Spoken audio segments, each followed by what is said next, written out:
Blender caught me red-handed testing using Play-Doh to test my connection.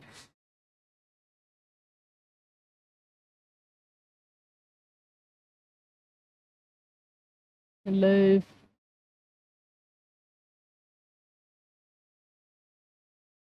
Are you racing to do first or something?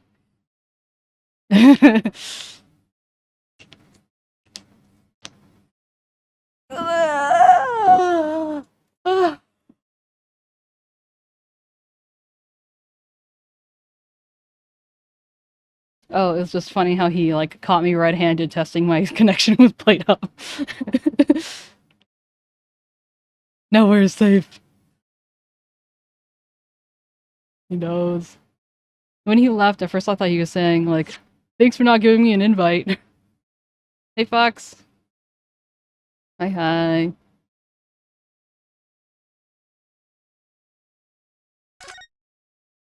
I mean, you can, if you want. Wait, say something, Demi? Demi? Okay, no. I need to connect to the thing. They couldn't hear you. I was just talking to myself again, it's fine. Okay, say something? Something? Okay, there you go. I'm back? Yeah. Am I alive? You're alive. Do I even exist? Yes. Hey, Ledig.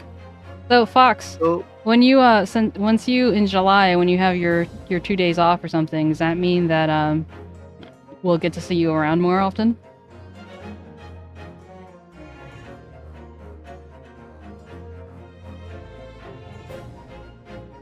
Should I put on some, like, old-timey effect?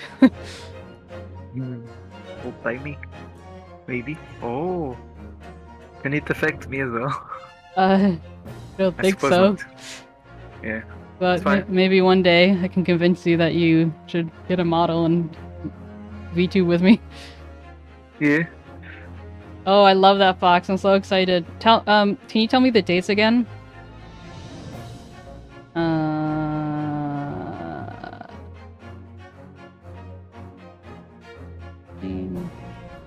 Lighting?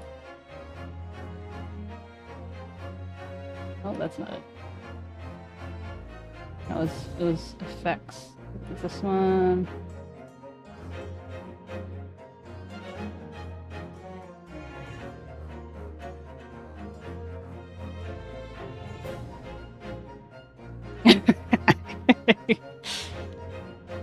First of July to the 14th of July. Oh, it's quite... It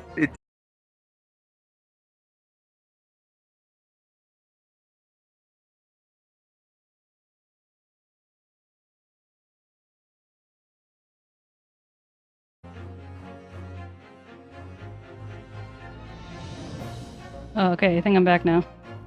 Yeah, welcome back. Thank you. Yeah, for some reason, all of today I've been having connection issues.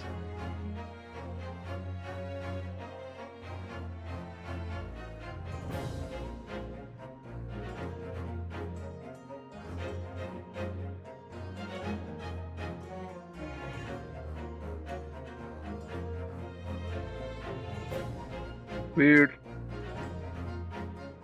Hey, Usk. Thank you. Oh, is the stream going on? Yeah. Again? It's going down again? It looks like it's up for me. No. It means that it doesn't turn on by itself. I have to click it.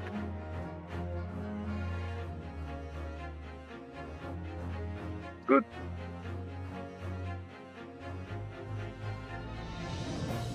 In a world where cats lose internet 24/7.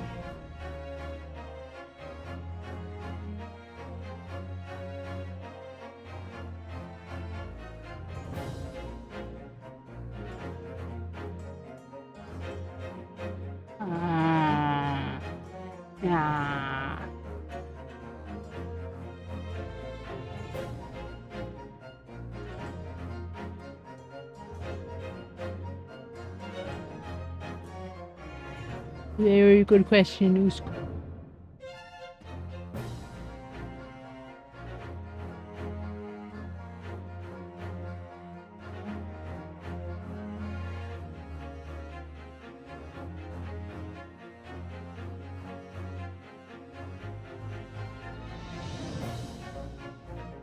Why is my head so big?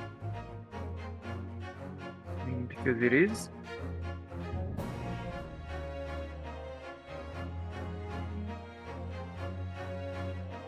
This is so obnoxious.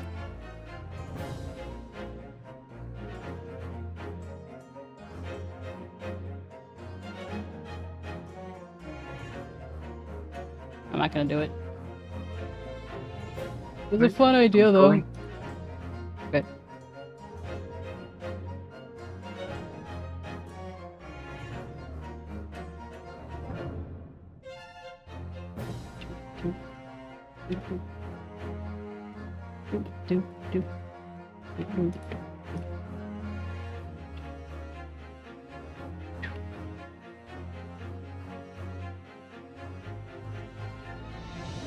Okay, 𝗟𝗀, how are you doing? I need to have everyone's update. Let's see. Oh. Oh, I missed that, 𝗟𝗪𝗀. They just announced a remake and collection for Ace Attorney Investigations. Is that the one with, Miles Edgeworth? 1st of July to the 14th of July. I have to write that down.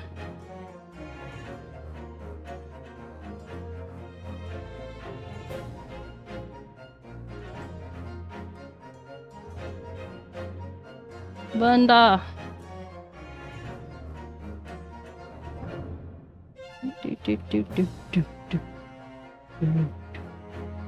Oh, I feel that.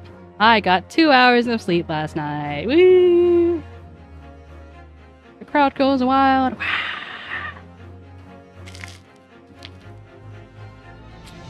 I've kind of hit that sleep wall where I'm like not that tired because I'm so tired, I guess. So I think, hey Ladimar, how you doing? I think that I am kind of like entering delirium mode. Not full-on delirium, but like 30-40% delirium.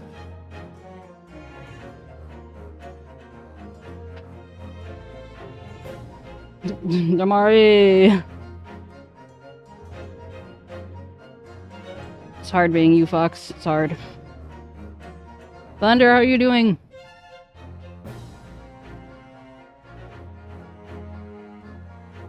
It's Tuesday, but it feels like forever since I've streamed. Welcome back. Oh, I need to say hello to my friends. So, hello, Mom's Blender. Hello, Ladumar. I guess I said hello. Oh, I guess I didn't say hello to 𝗟𝗋 because my voice couldn't be heard. Also, hello, Fox. Hello, 𝗟𝗀. Hello, Mamie. Hello, Ledig. Are you waiting Hello, for me. the counter to go up like 𝗟𝗶∗ What counter? Oh, 𝗟𝗶∗ has like a counter that goes up to 100%.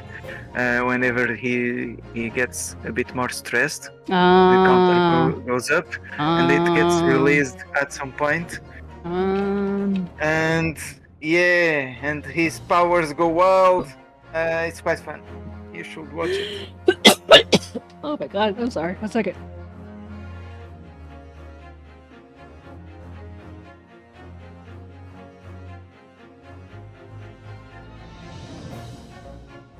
I almost died. Hi, Nugget. Oh, Nugget, hello. Gloink. Gloink.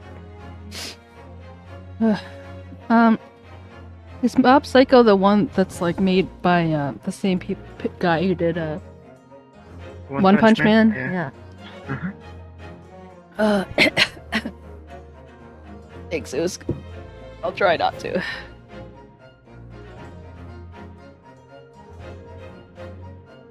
I don't know, man. I'm just feeling all kinds of weird. God, and my nose is running at 10 nuggets per minute.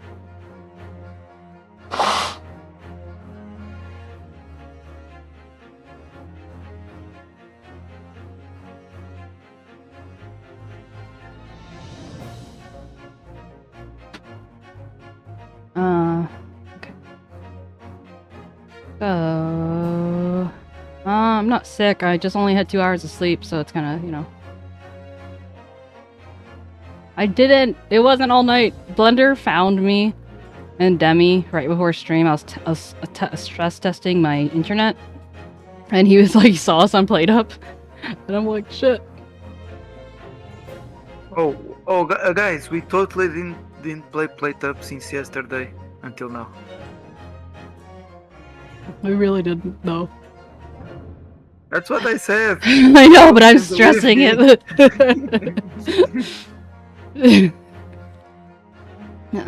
No, because we all disconnected around like 11, I want to say, my time. And then I tried to go to bed. I slept about 2 hours, or less than 2 hours. Then I woke up and I'm like my devices are dying and I'm too awake right now for whatever reason. I thought maybe it's because I took a nap. I don't know. Anyway. And then so I went up and charged my stuff, and I was like, okay, might as well look up Played Up mods. So I looked up every single mod that there is in Steam Workshop, all 9 pages. And then I decided to go back to bed. I laid there for a little while, and then I opened my eyes, and I'm just like, I can't sleep. So then I came back. I watched some videos about royalty throughout the ages who may have been asexual and some plane disasters. And then I laid down on my sofa and I didn't fall asleep. I wonder what was the plane disaster that had a connection to a sexual monarchy that looked quick. But like, oh, you should watch this. No, I just have a bunch of tabs open. And, you know, there's a guy I follow.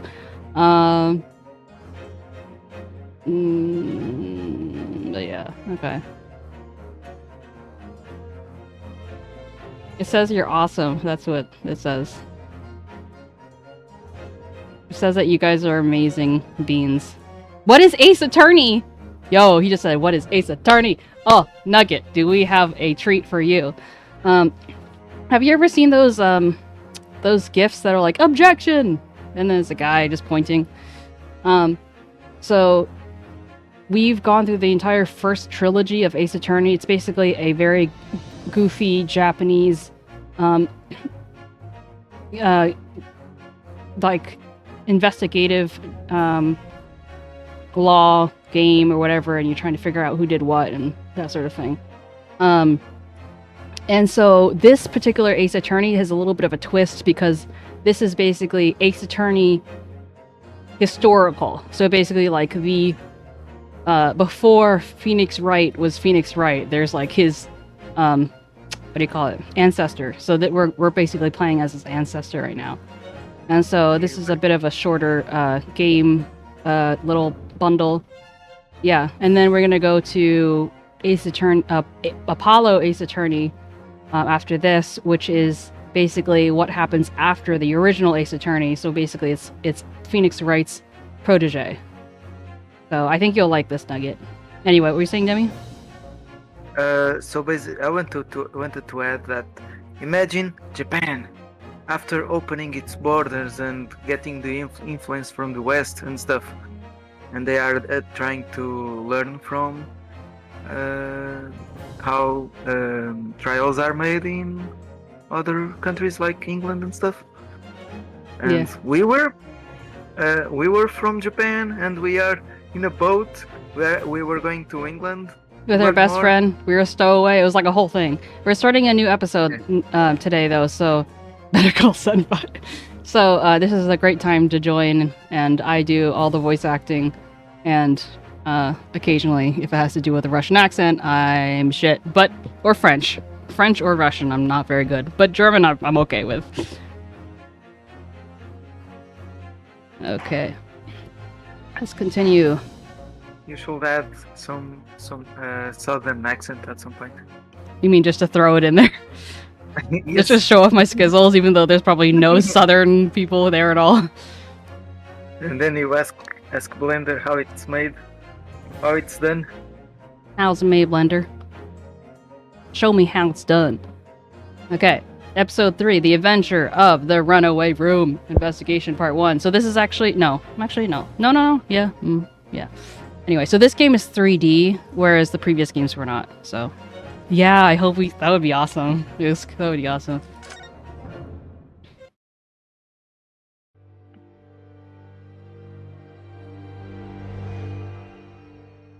The Adventure of the Runaway Room. Glancing over my records of the late last century, I am faced by the events of a certain bitter winter. A murder in a carriage as it sped through dense London fog in the dead of night. Though the victim and the perpetrator were the only ones inside, there were multiple witnesses to the crime itself. However, none could have imagined at the time that such a seemingly obvious case as this would end in such a horrendous manner.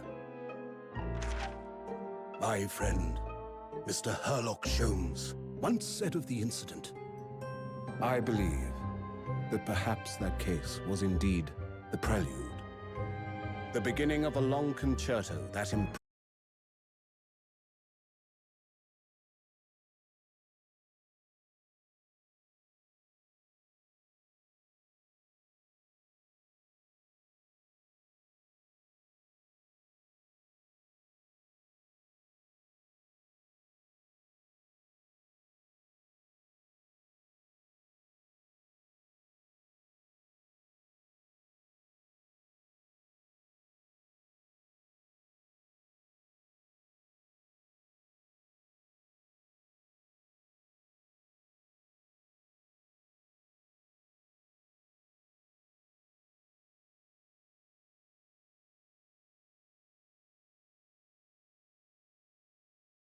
Mighty capital, London. Maybe I can replay the beginning. I'm hearing you robotic and I don't see anything. Okay. It's back. It's back.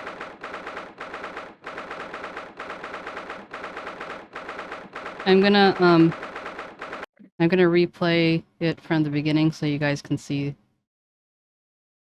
the anime in full. Oh yeah. Oh yeah. Sorry guys, my internet's just being really shit. I don't know what. Sad. Ooh, powder blue tang. My dad had a powder blue tang.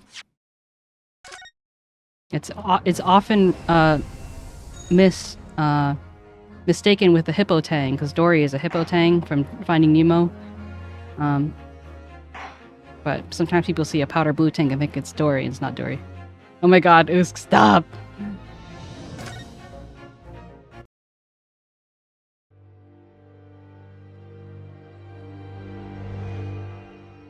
The Adventure of the Runaway Room. Glancing over my records of the late last century, I am faced by the events of a certain bitter winter. A murder in a carriage as it sped through dense London fog in the dead of night. Though the victim and the perpetrator were the only ones inside, there were multiple witnesses to the crime itself. However, none could have imagined at the time that such a seemingly obvious case as this would end in such a horrendous manner. My friend, Mr. 𝗟𝗀𝘀 once said of the incident, "I believe that perhaps that case was indeed the prelude, the beginning of a long concerto that impressive Japanese student and I were to play together."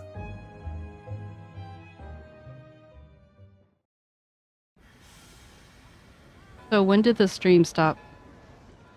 Like, well, like right when here? we started, we started to post Is this really just a Mimic railway Dead on station? chat. Railway station or not, I've never seen such an enormous building before. I was saying that he looks like JoJo. Like, I didn't know how much of the anime part you'd seen before it disconnected. If you guys saw any of it. Is incredible.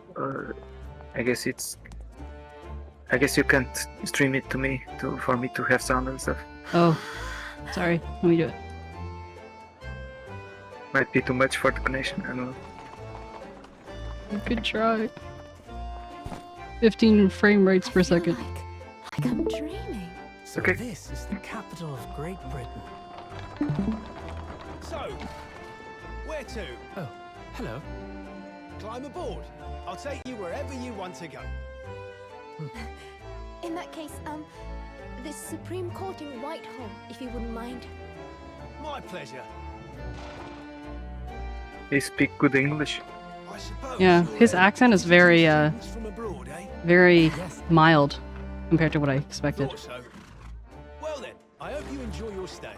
But this is the first time we're hearing their voices voice acted. Welcome to the centre of the world, Great Britain's mighty capital, London. Wow. The center of the world? That's a little much. You ask me.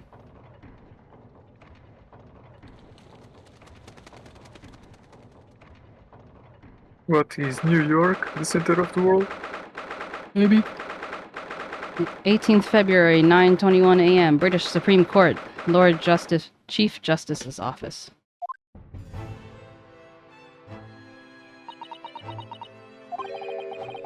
What an incredible place!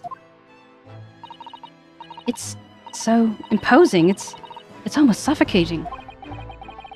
This place is breathtaking. It looks like a fortress. There are some stone buildings like this in Japan now, of course. But they've only been built in a few short decades since we opened our borders to the outside world. An authentic example like this is quite a different impact, wouldn't you agree? A far cry from the wood and paper most of our buildings are constructed from. It's certainly unfamiliar. But I think there's more to the differences than just the construction materials. What is this place again? This is the Lord Chief Justice's office, Naruhodo-san, in the Supreme Court of Great Britain. The Lord Chief Justice. We had instructions to report here at this time if circumstances were different. We were supposed to let the Lord Chief Justice know that we had arrived from Japan. But Kazuma can't. No. So instead, we are here on a different capacity, as envoys to report the news of Kazuma-sama's death. Yes. And having delivered his or her message, an envoy's duty is done. So, we'd have to return to Japan. If we want to remain here in Great Britain, I'll have to take Kazuma's place as the new law student selected for the study tour. Yes, which means you need to have the requisite qualifications as a lawyer. Which is what I've been studying for. Here in Great Britain, it is the Lord Chief Justice who appoints lawyers. So that's the second reason why we're here, to have you officially recognized as a lawyer. It's the only way we'll be able to remain here in London. I hope I'm up to scratch. Oh, good morning. Sorry to keep you. Oh. Big boy. Oh. Oh. I trust you aren't too exhausted after your long voyage from Japan. It seems I'm 1 hour, 12 minutes, and 47 seconds late. My apologies. Oh, no, don't mention it. We're never happier than when we're standing around with nothing much to do. How fortunate. So, in introductions, I am Male Strongheart, Lord Chief Justice of the British Empire. Ugh, I feel like a little mouse under an elephant's foot. Come on, Mr. Naruhodo, don't be a mouse. It's an honor to meet you, Lord Chief Justice Strongheart. I'm, Ryunotsuke. Okay, what was it? What did we decide it was? Ryunosuke Naruhodo from the Empire of Japan. Well, Mr. Naruhodo. Welcome to London, the capital of our glorious British Empire. Yes. Ryu knows Yuki. Ryu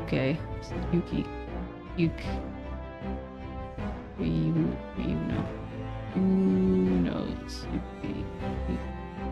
Because it was the Uno that really reminded me. Anyway, Ryu knows Yuki. Ryu knows Yuki. Ryu knows Yuki. Ryu knows Zuki. Ryu knows Zuki.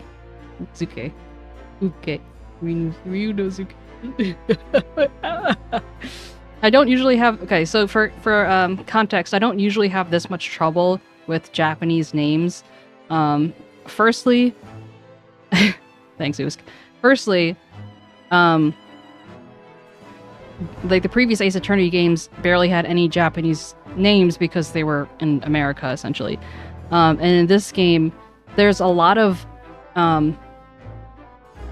like, it's a vowel. I seem to have trouble with some vowels. Like I, O, and U, and they have a lot of these next to each other, and I'm just like, oh! But usually I'm better, so... Sorry. Anyway, moving on.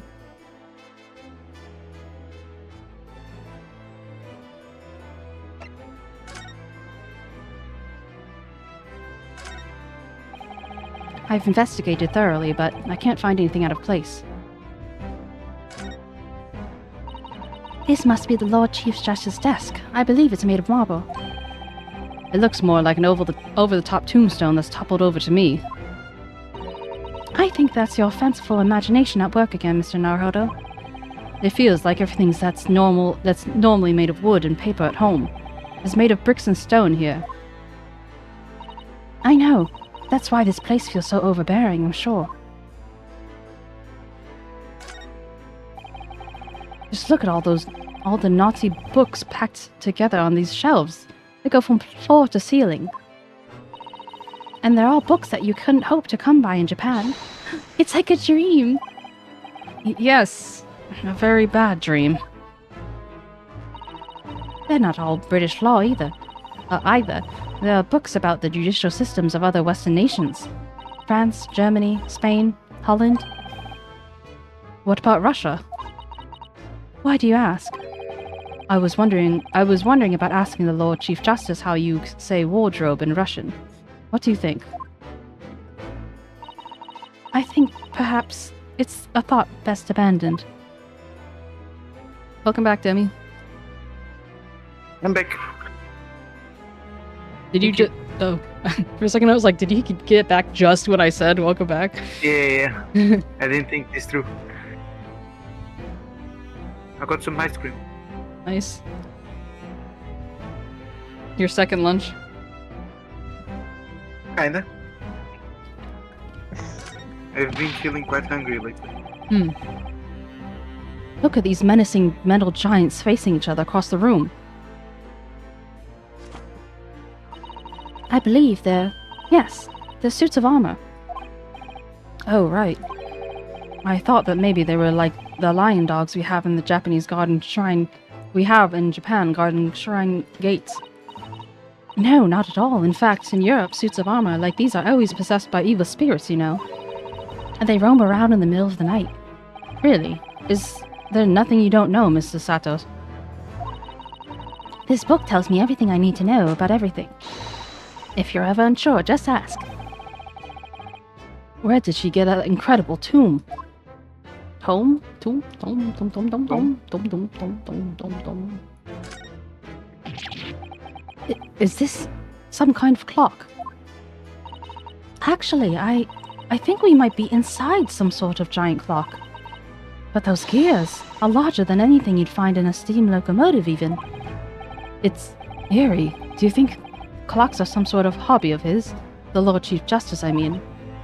Well, boys do enjoy fiddling around with machines, don't they? I'm not sure you could fiddle with cogs that size. I'm certain you couldn't call him a boy. Still, it's amazing how little noise the cogs make, considering how large they are. There's actually something quite soothing about their precise rhythm. Is there more? Oh. Are they like inside the Tower of London? That's my guess. I think they're inside Big Ben.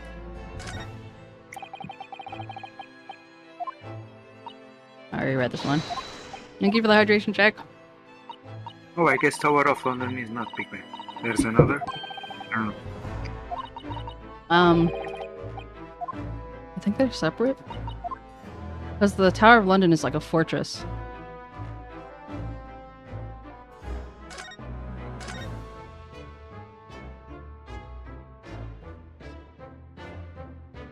I think I've seen everything. I just want to make sure I didn't like miss a like a achievement or something. Oh, now I'm gonna look. What was it? There's some achievement. Hi, 3-star. How you doing? 3-star. Hello.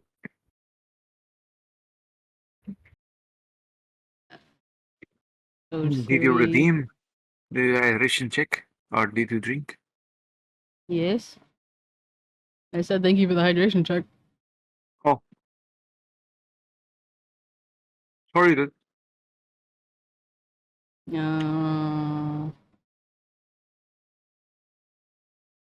Oh, that's just completion. Okay, maybe there isn't. Whatever. Anyway, so if ever there is a conversation about step ladders, of course, and shovels and spades, please make sure that I listen to all the options. Okay. Oh, there's an ad going. You said shovels, spades. Yeah, spades are just a different, like small shovels used in garden and stuff. Spades and step ladders. 3-star, that's kind of a big ask, don't you think? You didn't even know the man. At least take him out on a date first. Show him all of Sweden. Oh, that's sweet.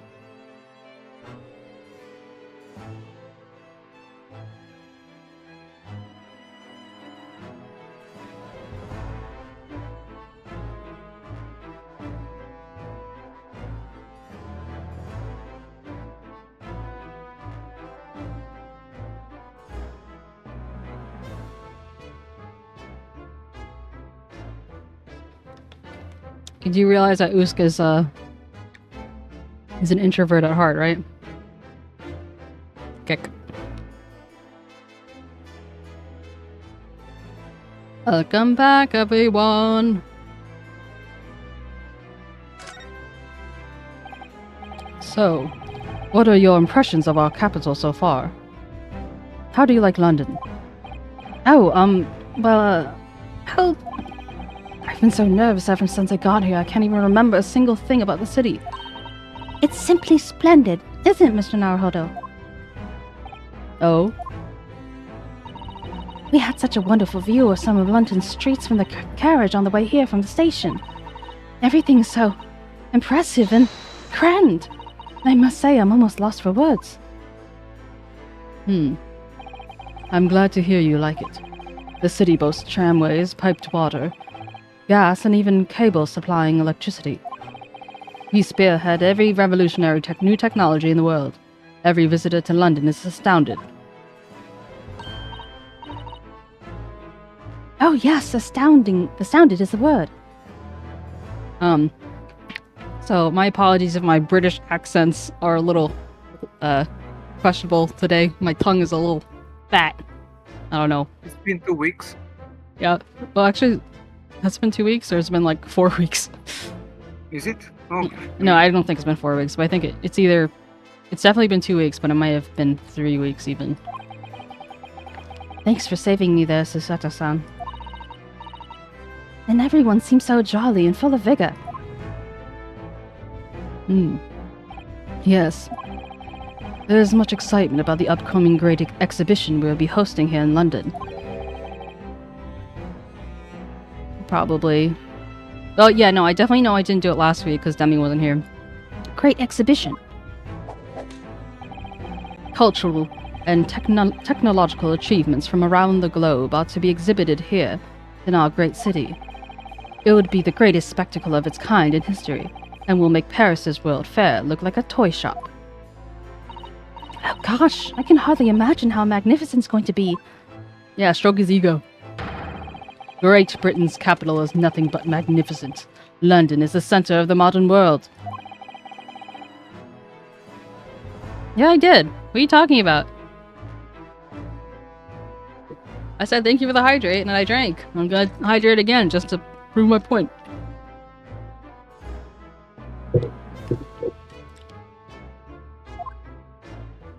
Even if you do say so yourself. The sun will never set on our great empire. Perhaps it is fate that in these progressive times we welcome visitors from the land of the rising sun.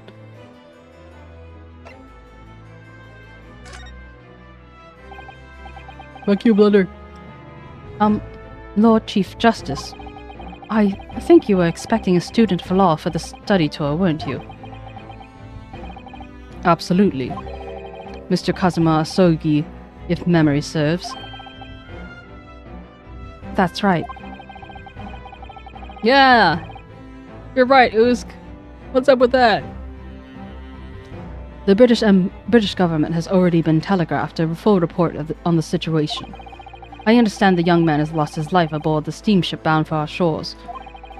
That's amazing. The news reached him before we even arrived. My country naturally extends its deepest condolences to yours. Oh, thank you. And you honored this appointment specifically to inform me of this news? Yes. My mouth is getting a little cottony again. I wonder if it's because of the, because I'm talking and there's air hitting my tongue and I'm using these throat drops at the same time. Like maybe that's... Considering that it kind of breaks down mucus, that might actually be a very... Your throat is drank, eh? I think it may be that this is what my dry mouth was coming from, because it was like lots of air hitting me when I'm eating a throat drop that's meant to kind of like dry you out, I guess. Let me see, what about this one?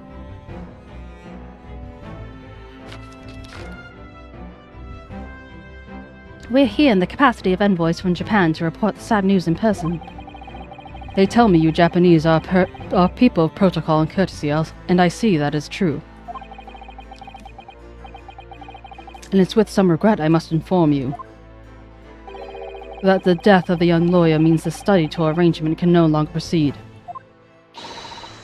If you would just hear us out, Lord Strongheart. What do you have to say, madam? It's about the study tour. Mr. Naruhodo would like to make a proposal. Would he now? Well, Mr. Naruhodo. Ah, this is it then, the moment of truth.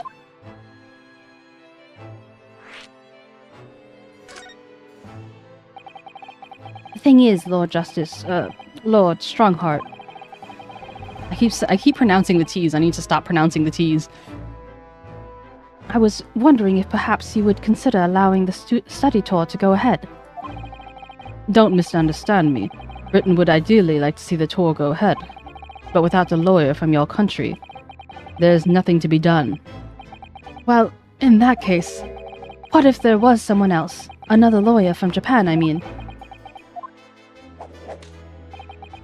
Is there something I don't know?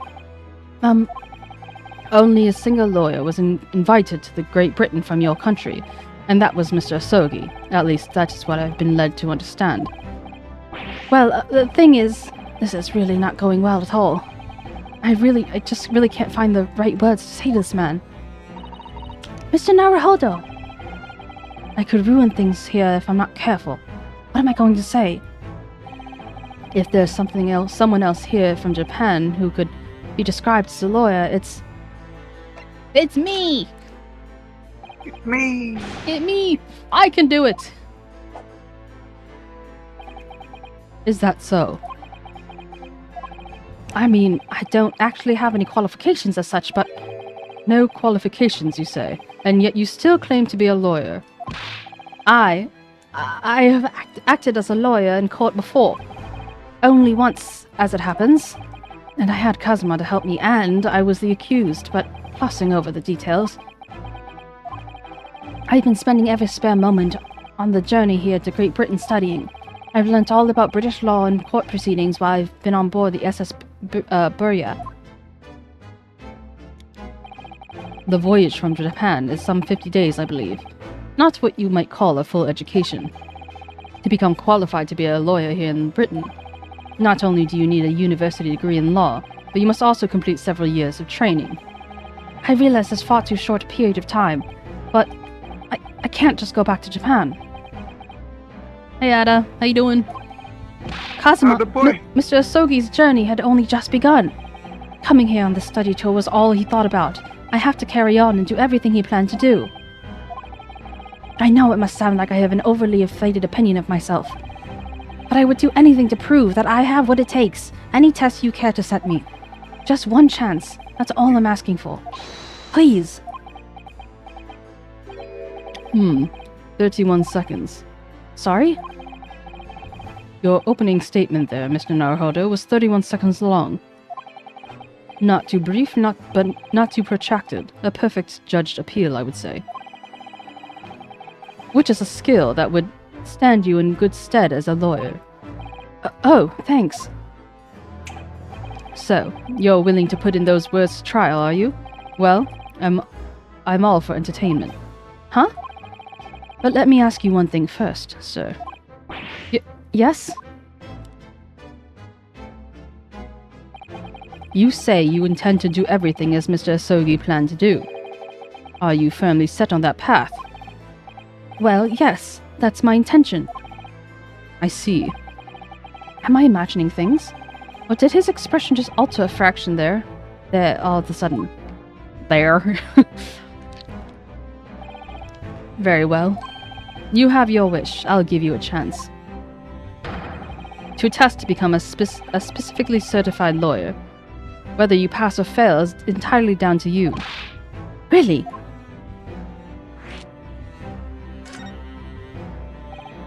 So, what form will the test take exactly? Tell me, Mr. Naruhodo, what do you consider the role of a lawyer to be? Well, defending people, of course. Well said. So, let's have you defend someone. Huh? Your timing is perfect, in fact. There's an apt trial about to begin later today. No advocate has been appointed for the defense as of yet, so this should be a welcome news. Today? Straight away? If you manage to secure a verdict of not guilty, you'll have passed my test. What could be simpler? Oh, how do I get myself into these situations? Well, could I ask what sort of trial it is, Mr. Strongheart? He's been whining that thing for days. Yes, very good question. Ah, I remember. It's a murder trial. A murder? An extremely simple case, I understand, and you really can't lose. It's easy to say. But I should mention, just in case, if the defendant is found guilty, he will, of course, be sentenced to capital punishment. Capital punishment? He'll be put to death. Here in Great Britain, murderers are sent to the gallows without exception. Presumably, you read that much in your short, sea-based introduction to British law. Thank you for the blink and breathe. We can't possibly agree to such a test. We would be toying with a man's life. I am the Lord Chief Justice, and I've decided it's acceptable. But you can't do that, can you?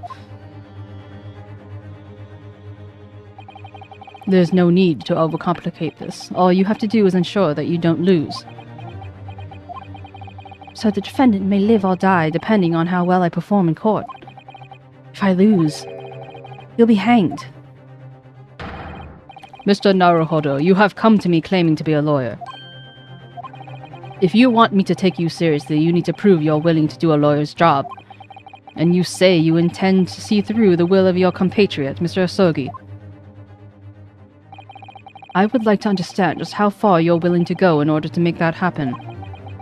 He's testing my resolve. What's the matter? You've fallen silent. I'm sorry, but time is pressing. The trial begins shortly. I need an answer from you now. What will it be? What do I say? Do I agree to this absurd test? I'll do it! Hey, Gardo. How you doing? Alright then. If oh, what? I didn't even see what they wrote. What? I can't do it. I can't get the words out. 15 seconds. Your decision-making needs work if you want to be a lawyer. That was too slow.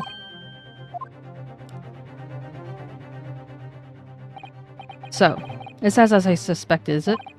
Sorry? You have noble intentions, but lack the resolve to see them through. Welcome to the land of light and Floof. Hey, Floof, did I see Cardo before? Yeah. He's been around a few times. Or maybe, I don't know if you've seen him, but he's been around a few times. So if I'm not remembering you, Gardo. Well, he was last year while you were gone. But before that it was like a little while from then, so I don't blame you for not remembering. The test is cancelled. Thank you for stopping by. Go and acquire your ticket to passage back to the east tomorrow. This conversation is over. Yes, Lord Strongheart. Thank you for offering me a chance. Mr. Naruhodo. I'm sorry, Mr. Sato. But what could I do? It's all right. I understand. You do? It's not an easy decision to choose whether to defend a man in these circumstances. But resolve has absolutely nothing to do with it. What are you trying to say, madame? I think what Miss Sato means is that no matter how badly I'd like to be recognized as a lawyer and say here in Great Britain, to risk another man's life by treating his one and only chance at a trial so trivially would be utterly unforgivable, and I feel exactly the same way. I'm sure the defendant won't see this trial as a test, some sort of experiment. A lawyer may fight for his clients in court day after day, but for each one of those clients, the particular day they stand in the dock may be the only chance they have to fight to prove their innocence. No, I was wrong. I'm not qualified to do that job yet. I'm sorry for wasting your precious time, Lord Chief Justice. Wait, Mr. Naruhodo. Oh, was there something else? It's approximately 20 minutes by carriage to the Old Bailey from here. If you leave immediately, you should still be there in time. But I just said that I was quite serious in what I told you. The defendant in this case has literally no one to advocate for him. What? At this point, he can't even hope to find someone to represent him. The trial will begin without a defense. And that happens. There's only one possible outcome. He will receive the most severe sentence the judge can pass down. But that's awful. But that is the truth. Why does it have to be like this? Please do not expect an answer to every question. The cold, hard truth of the matter is that there is only one person now with a chance to save this man from a very miserable end. And that is you. I'm really his only hope? So, what do you say now, madame? Me? What do you mean, Lord Strongheart? You said it wasn't an easy decision to choose whether to defend a man in these circumstances. And I agree. But in my estimation, it is purely and simply a matter of resolve. Oh! Our time is up here. I have a meeting to attend. I must leave in 2 minutes and 16 seconds. So, venture into our great city and enjoy yourselves. Why, a man's life is on the line! He's gone. The 𝗟𝗶𝗀𝘀.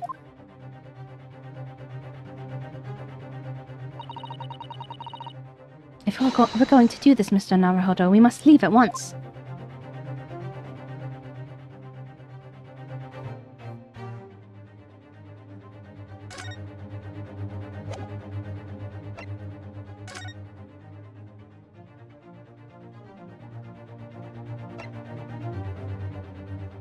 London's highest criminal court with an illustrious path, the Old Bailey. This is where I'm to take my test and prove my worthiness as a lawyer. How are you doing today, Edgardo?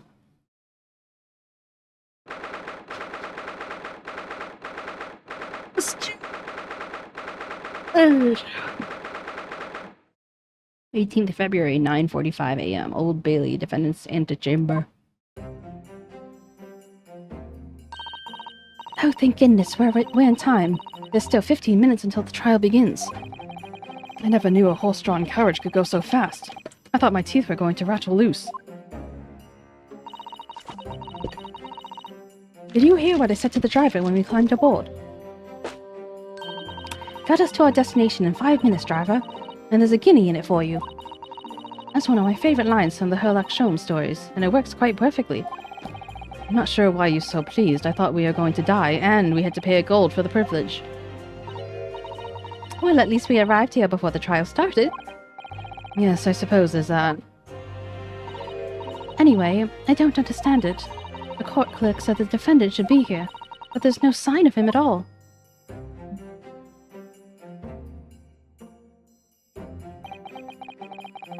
So this is the Old Bailey. Even this room for defendants is grand. Has to wait is grand. Are you alright, Mr. Naruhodo? I'm feeling tense, that's all. This place gives me the same sense of foreboding that I remember from the Supreme Court in Japan. An oppressive air, almost as if the building itself is going to crush whoever's about to be sentenced. It feels like only yesterday that I was the one about to be crushed. Yes, whoever the man is that you're going to defend is, I imagine he's feeling very alone at this moment. Top of the morning to you, madam. Sir? Oh boy. Oh! Okay. Well, that's a character right there.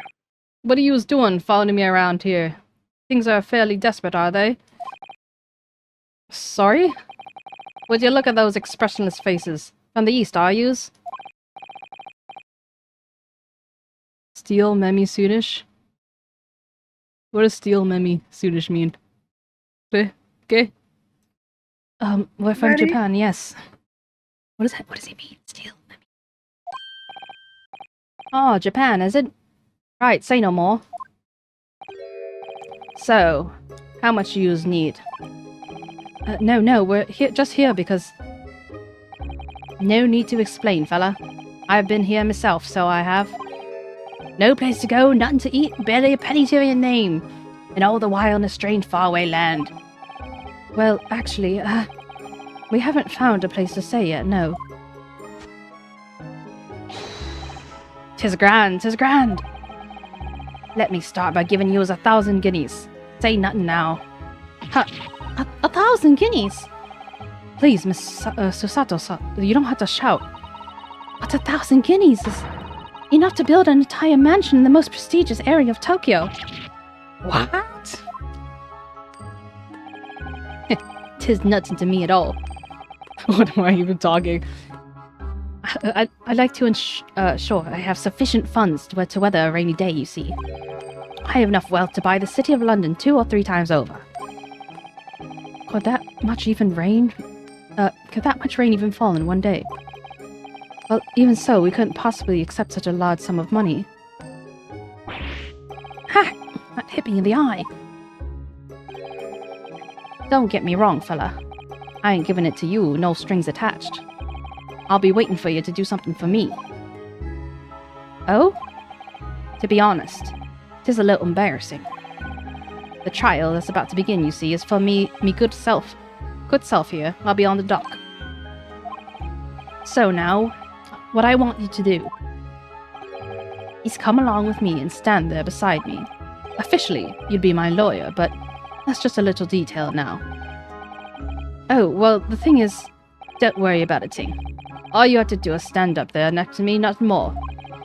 Otherwise, you see, the trial is going to start without me having any kind of representation at all.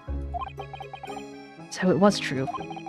The Lord Chief Justice wasn't just making it all up. I'm terribly sorry to have to ask, but does that mean you're the defendant in this trial? Bluster and blazes, do yous not know who I am? Me, one of London's biggest names. No, sorry, we've only just arrived to the city, you see. I see. I suppose it isn't altogether impossible. Well, just next to Hyde Park, there's a centre of London. It's just another beautiful park. Sorry, a park? What? It's called 𝗟𝗶ৃஹ Park, full of blossoming flowers in the spring and singing birds and whatnot. I donated to the city, so I did. An entire park in central London. A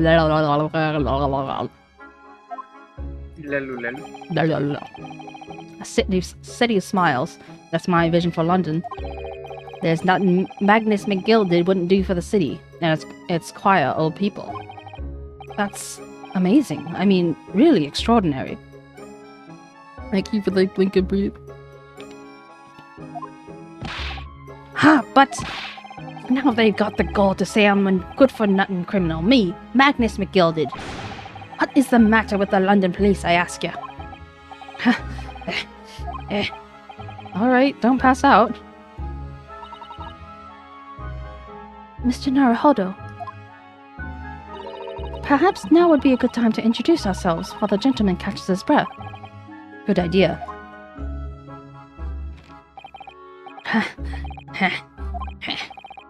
Mr. McGilded, the thing is, we're actually here in London to study British law.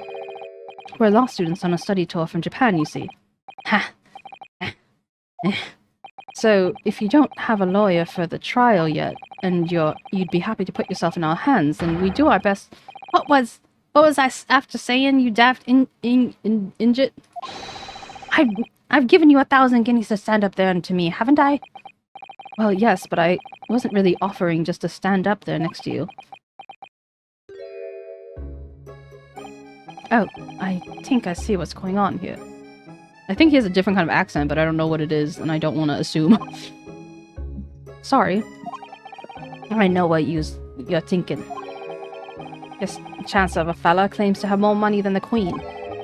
But if that's true, then why the blazes can't he hire the finest lawyer in all of England?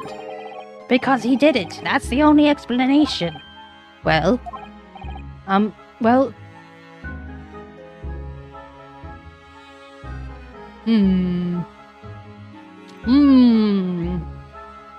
Exactly. Yes, exactly. What now? Well, like you said, if all the money, but you don't have anyone to represent you in court, there's no other logical conclusion than you're guilty of the charges.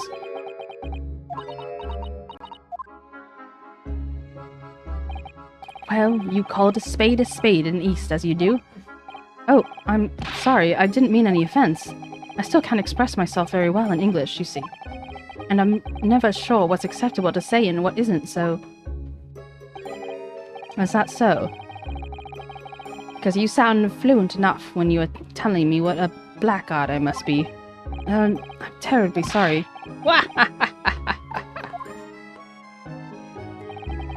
Can't say I blame you for thinking it, fella. It is a little strange, to be honest. Why you don't have a lawyer, I mean. That would be the fault of the Reaper.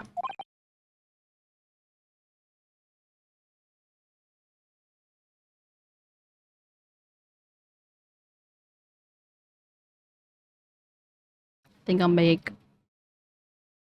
Mozambique? Hello. Hello. Hello? Hello. Hello? Thank you. Now that I'm using this other cough drop, which is like actually a cough drop and not the emulsifant. Emulsifant. Basically, the thing I was having before, which is what I think reason why I had cotton mouth before, was because try refreshing, Fox. is that it was basically breaking down the mucus, and then so it was making it more liquidy, and so it was evaporating faster. And so I was basically I kept sticking these things in my mouth, and then it just made the issue worse and worse, to the point where even when I stopped eating them, my mouth was dry for like hours.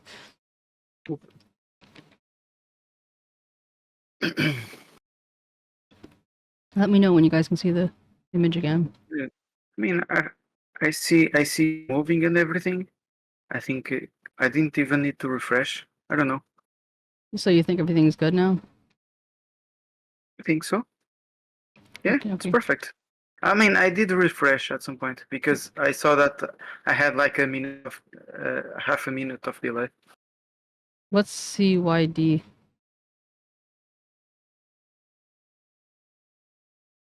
Is this calm your dick or something? Chronic yapper disorder? What is it? Yapper. Because you talk too much. But Demi's the one who talks too much. But yeah, I didn't even think about like McGilded is literally like the Mick, you know. Do my best. Aye. The Grim Reaper of the Bailey. Lord Barak von Zeeks. He's the prosecutor. The prosecutor is the Grim Reaper. When Van Zeek stands for the prosecution, they call the accused as sacrificial lambs. And to this day, in every single trial in which he's been the prosecutor,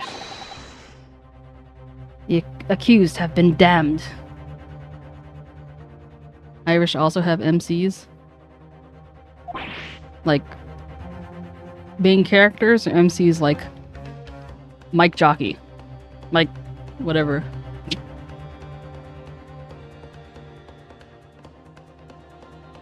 Oh, Mix.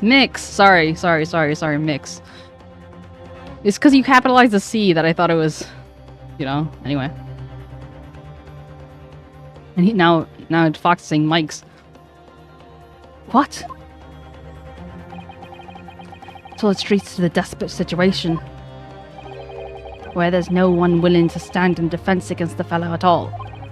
You could say he's a living legend of the Old Bailey. Goodness, Lord Baron von Zeeks. He must be an exceptionally talented prosecutor then. Talented isn't the word you'd be looking for, ma'am. It's cursed. Cursed? What on earth? The defendant is summoned, and his counsel. Please make your way into the courtroom. The trial is about to begin. His counsel? That would be me. Oh, 'tis time. Well then, fella, don't let me down. But I don't know anything about the case. You haven't told me what happened. Until you showed your face here. I'd made up my mind. So I had. Sorry? I decided I'd have to defend myself in there. How would that have worked? But then you made an appearance, a student of law, wouldn't you know? 'Tis no accident, I can assure you of that. 'Tis fate. So don't get cold feet now, please.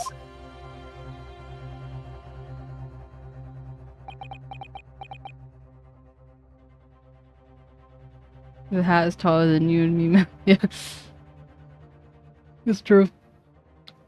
That's very true. I literally know nothing about the case, or about this man who stands accused. In fact, the only thing I do know is that I can't just turn my back on him. I'm actually quite glad that he has a Scottish/Irish accent. Sorry, don't come at me, Scottish, Irish people. Irish. I can hear the difference for the most part if I'm hearing it, but I can't like replicate it. So I'm probably thinking more of Irish when I'm doing it because I have like Jacksepticeye in the back of my mind. But then again, it could be Irish. You don't know. Anyway, okay. Mr. Naruhodo. The man has no one. He'll stand alone in that courtroom armed with nothing to defend himself.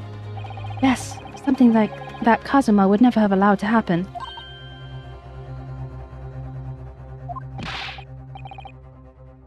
Counsel for the defense, what are you doing? If you're late for the start of the trial, you will lose your right to stand. I'll be right there. Just gonna do a little test. Little test. Little test. Okay. It's happening then. My first trial in British court. I hope you're watching over me, 𝗟𝗏, because I have no idea how I'm going to manage this.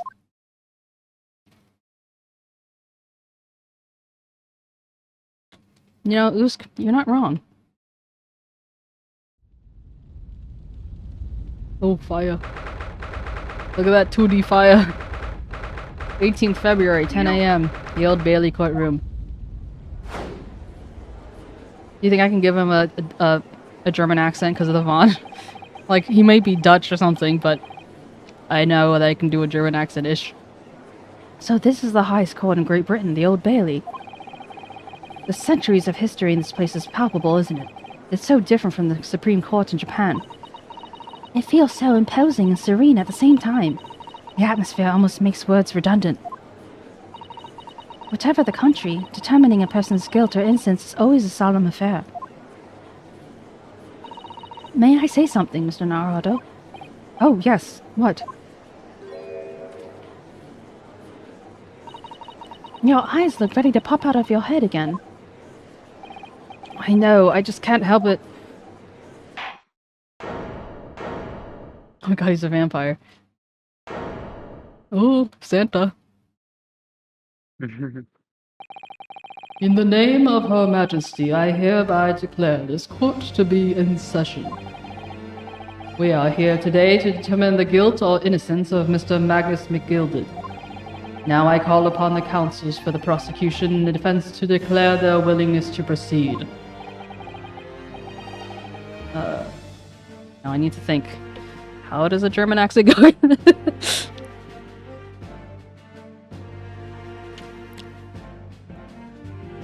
He's probably like Transylvanian type of accent, but I don't know how to do that.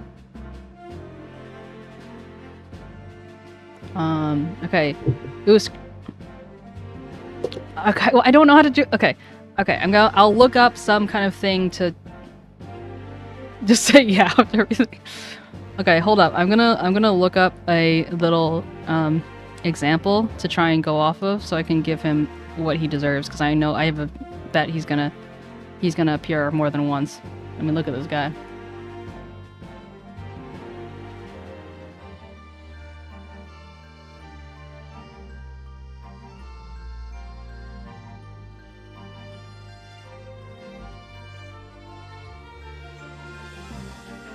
Yeah, I know that I want to 𝗟𝗏 blood of a thing, but I just wanna.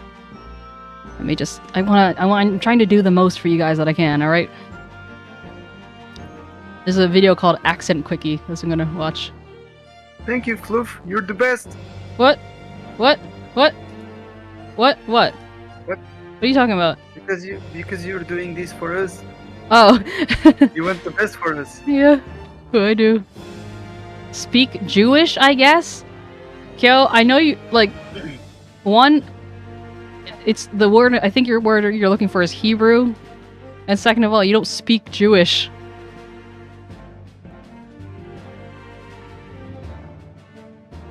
You're lucky I love you, because if it was someone else, they'd probably find that offensive. But I know that's not your intention. Okay, hold on. I need to listen to this quickie.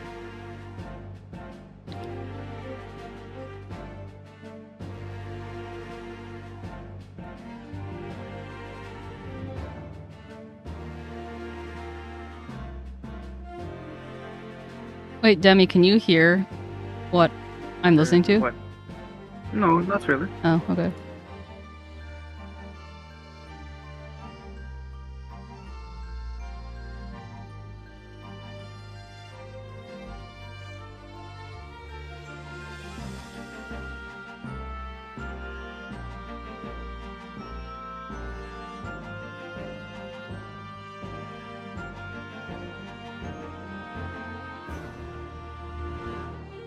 Okay. So the I becomes E.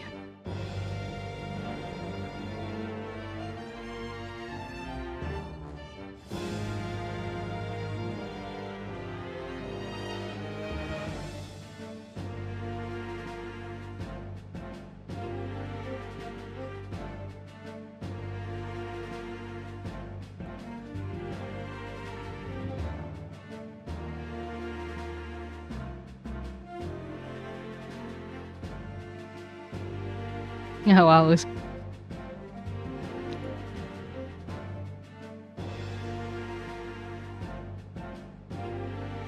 Ah.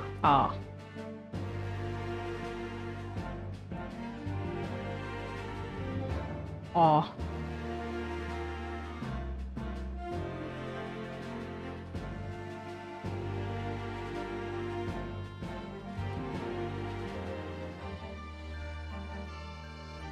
Ah, oh.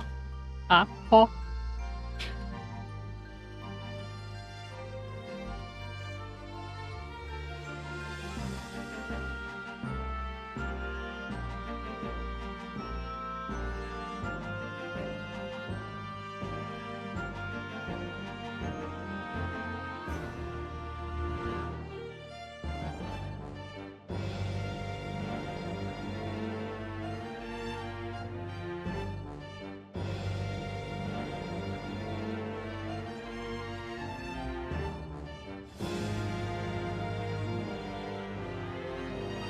I'm almost done.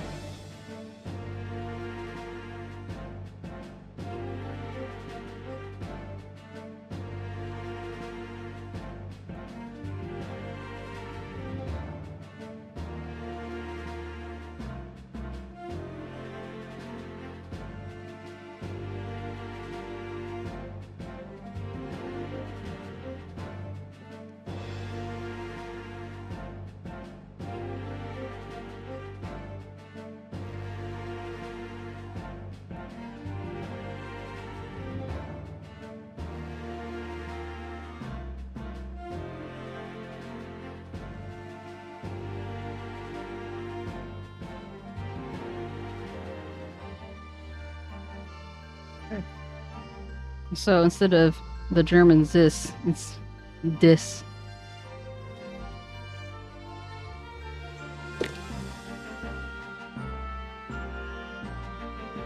No, I was looking up a professional doing voice acting, not voice acting, accent stuff, so. Hey, Buru, how you doing? The prosecutor is fully prepared. That must be the Reaper of the Bailey. He really does look fully prepared to dispatch his next poor victim in the underworld. Oops. Counsel for the defense. You appear to be Eastern. Do you speak English? Huh? Oh, yes, of course, sorry. But he asked if the defense was ready, and I couldn't be further from ready if I tried.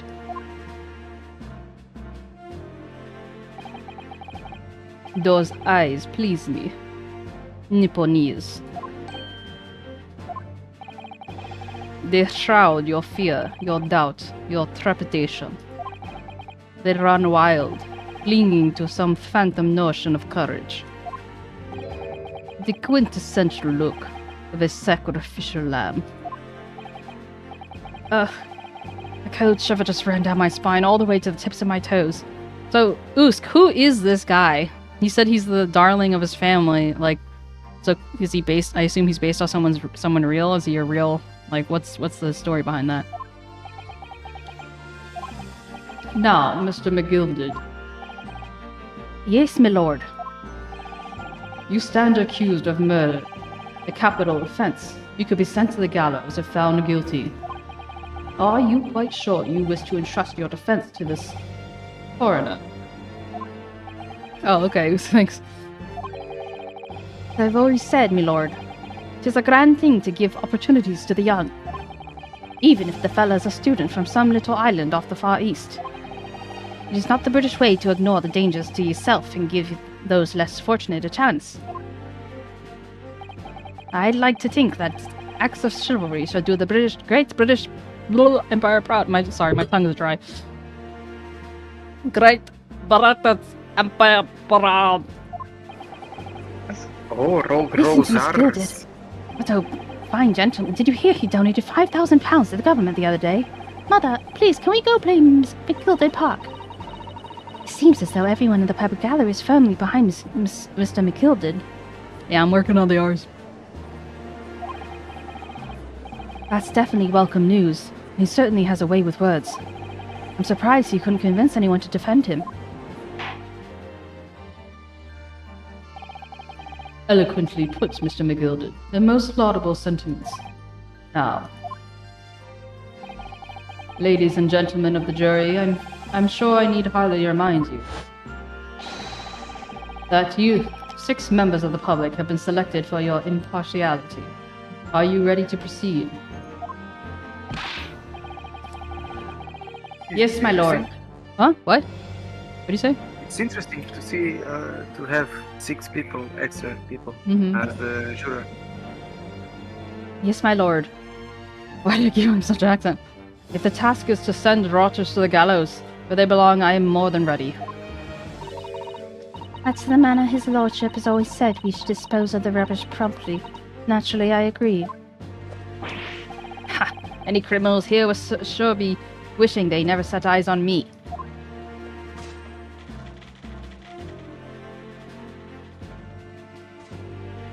Yeah, look at the way she slaps that thing, dang. I feel a chill. Oh, don't mind me, my dears. I just be getting on with my knitting.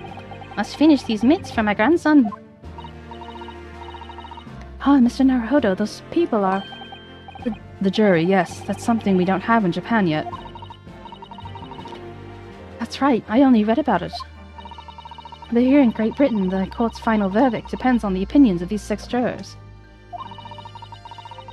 The judge passes sentence according to the law, but the jurors determine the guilt based on common sense. Now that I have McGilded in my head, I'm just subtly giving everyone just an Irish or Scottish accent.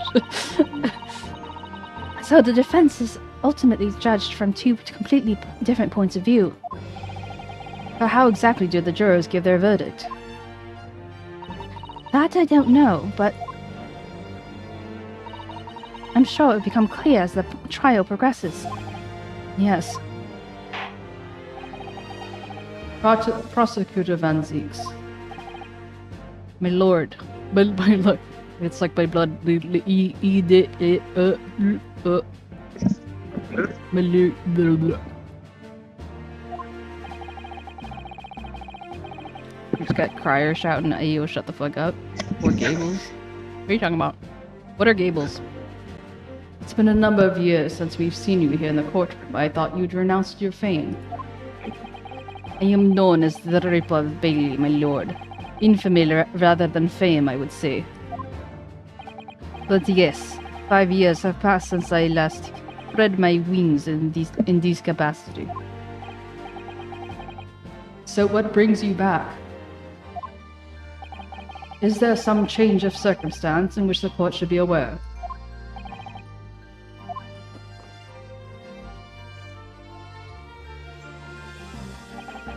I leave that to your imagination, my lord. So the Reaper has been out of action for 5 years. Why did he choose today of all days to make a comeback? Don't lose heart, Mr. Naruhodo. Thanks, 𝗟𝗀𝗀. I think you mean gavels. They're not called gables. They're gavels. I mean, it probably got auto-corrected because I see a capital G. As you wish, sir. The court nevertheless welcomes your return. Yeah, pretty much, Fox. Now then, opening statements, I think. Summary of the case, if you please. Certainly, my lord. But what am I, I don't know how to say my lord in Transylvania. What is like your blood, my lord. My lord. My lord. As your lordship is aware, this is a case of overwhelming simplicity. We must be the only ones in here who aren't aware. The incident took place in the late evening, 3 days past. The hour was some minutes after 10. The victim was a maker of a building bricks known in the community as 𝗟𝗏 mason. Thrice fried. Sorry, thrice? He was a very accomplished craftsman. The bricks he fired were said to be almost indestructible.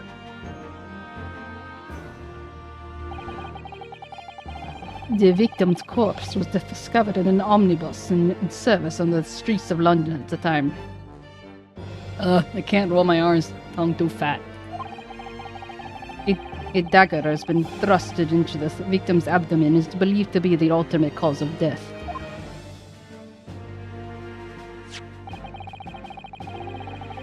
What sounds nice, Kyo? An ultimate way of death? You like his way of dying? Here's the autopsy report from the investigation medical officer at Scotland Yard. Thank you. Oh, thank you, counsel. I shall accept that in the photograph as evidence. The autopsy report has been entered in the court record. It's a cause of internal hemorrhaging. It's a single stab wound. The photograph of the crime scene has been entered. Face is partly obscured by view by an old crooked hat. And one further item of evidence.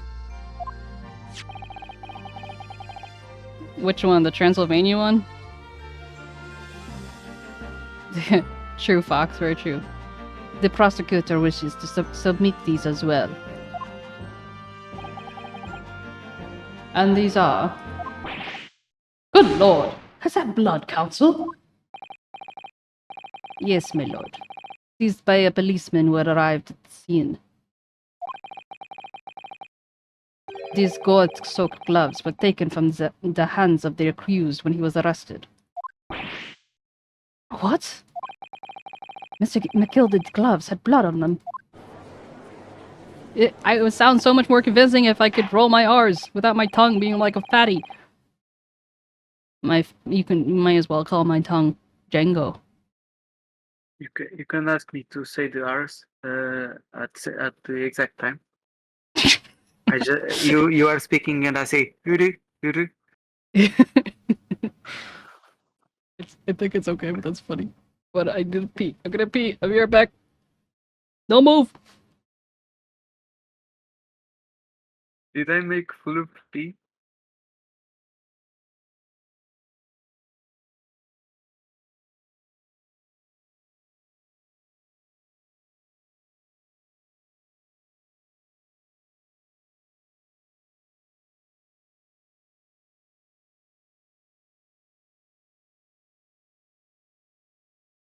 And here we are, guys.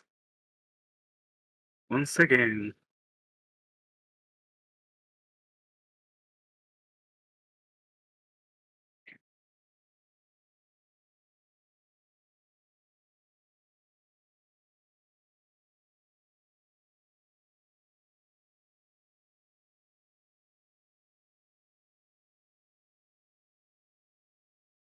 Okay, look at model.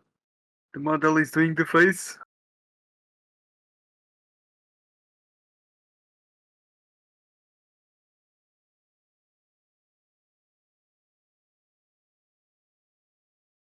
Like she's saying, what?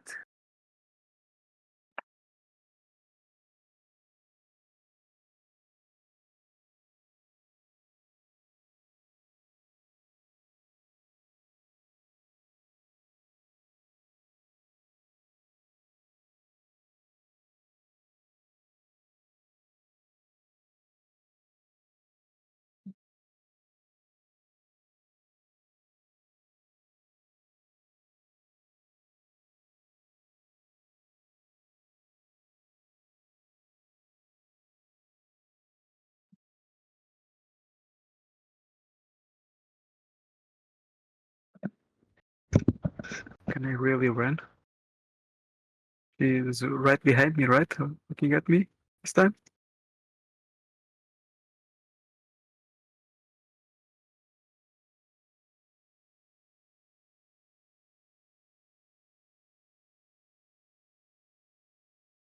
I won't dare move a single inch.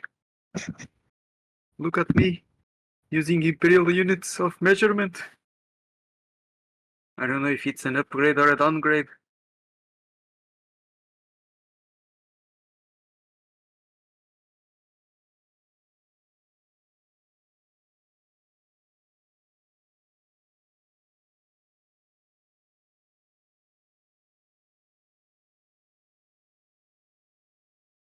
Maybe Shirley's taking a long time. Maybe she's washing her hands this time. Hi. Hello. I didn't leave. I totally didn't try to run away. I Lelu. tried to put a piece of ice in my mouth to help moisten, but then I realized the ice was too large. So Did you get a brain freeze? no. Oh my It's time. god. Thunder, what the hell?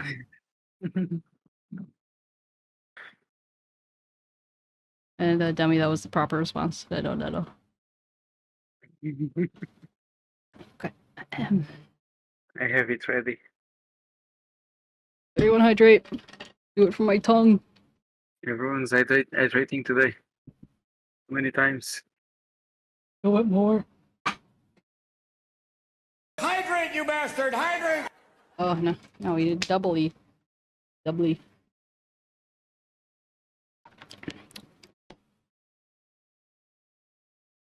For some reason that one was like quieter than normal. I turn up the sound. For some reason.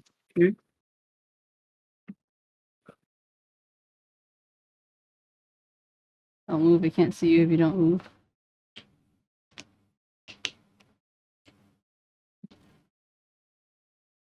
Is what was saying, is that like my reaction or something?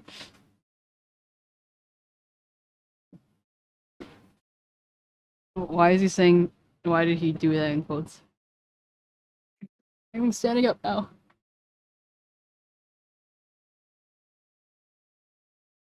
Dummy, why aren't you answering me? I thought you were talking with someone else. Can you say it again? Oh, never mind. Oh, I see you. Thank you. Oh, there's an incoming ad. Oh, Why didn't the ad come while you were in the bathroom? I don't know. In the litter box? Oh.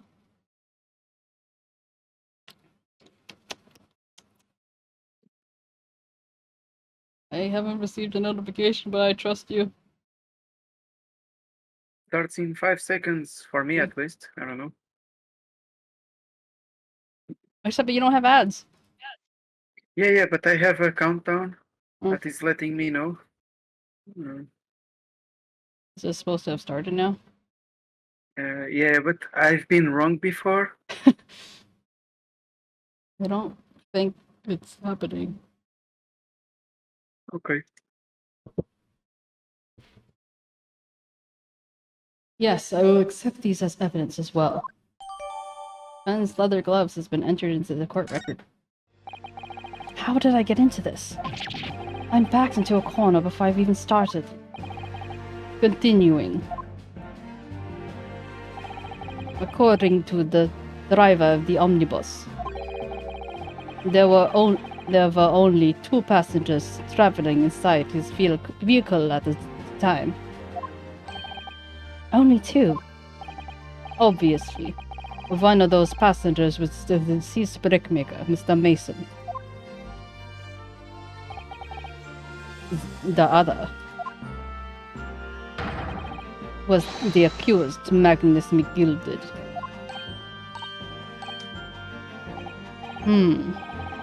Well, rather damning circumstances to say the least. Defendant, what say you? But yeah, Kyo, I was asking which accent because I wanna know which one you're talking about. But also, I wanted to thank you. But also, Memi is doing her best.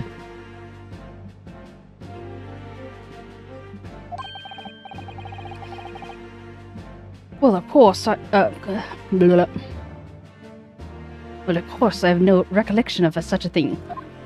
Such a thing. Mr. McGill did. To be sure, I rode the omnibus that evening.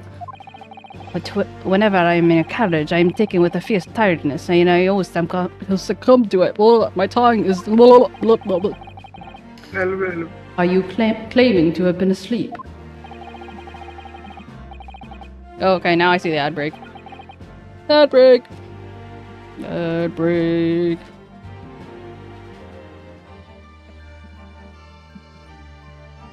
be so much more convincing if my tongue were moist. Moisty.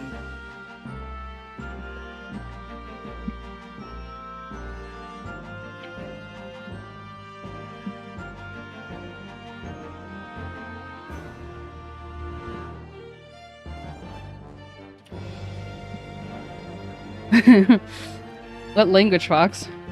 What language? Language. Language, even.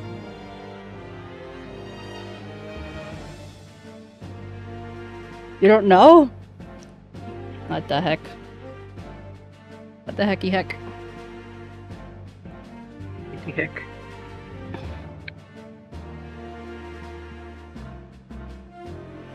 I feel like I'm probably filling my stomach with too many liquids, just trying to get my mouth to moisten. I'm gonna have like a tummy ache at this rate. Well, don't overly hydrate. If that can also make your mucus. That's true. That's very Wow. true. God damn it! Just take a little sips. Little sippy from sip. time to time, but I miss my penguin suit.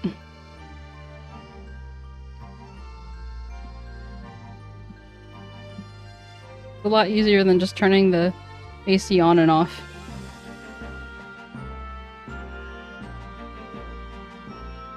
I know I need a new one.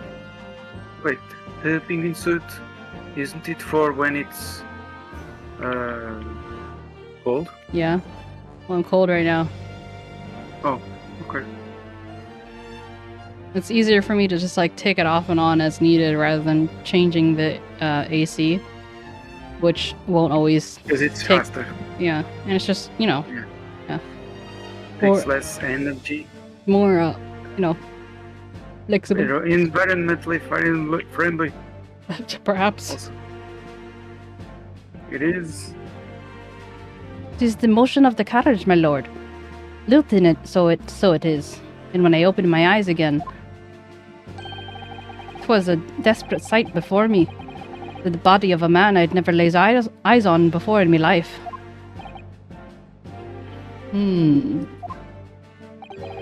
Now I ask yous, what a good-hearted soul wouldn't do to rush a fella helping bleeding from his stomach?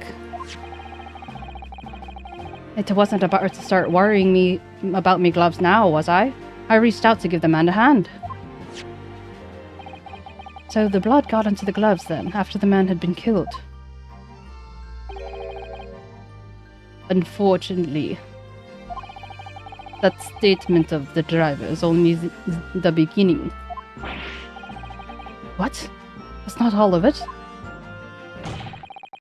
There were multiple. There were multiple witnesses to the precise moment in which the Black Mega was fatally stabbed.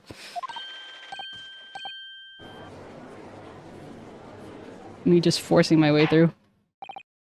Order! Order! Order! Why is he saying it like that? Order! Order. Order. Order. Order! Hold the It's like- door! Hold door! Hold door! Hold door! Like that meme.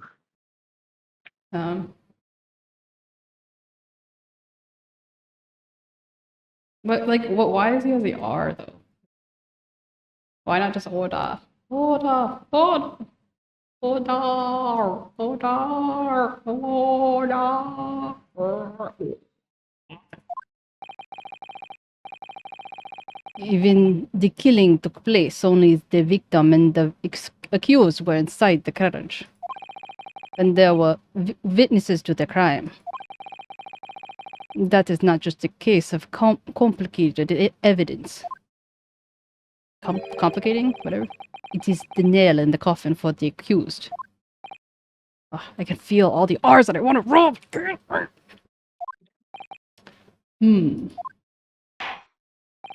Thank you, counsel. The circumstances of the crime have been made quite clear. I think we'll hear testimony from these witnesses first of all. Your vis is my command. Bailiff, bring the witnesses at once.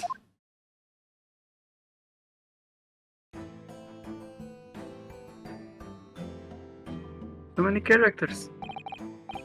Witnesses, your names and occupations. Beppo. My name is... well, everyone calls me Beppo. I drive an omnibus in the East End. Bruce Fairplay. I'm a banker in the city. My name's First. Lady First. I make hats for gents. Let's begin by confirming the facts. 3 days ago, at a short time after 10 o'clock in the evening. Okay. I think they did ask. All of you presented in the stand were on an omnibus and would witness the aforementioned incident. Is that correct? Yes, sir. Quite right. Yes, sir. That's right, sir. Very well, then. Let's proceed to your formal testimonies, please. Each of you will tell the court precisely what you saw.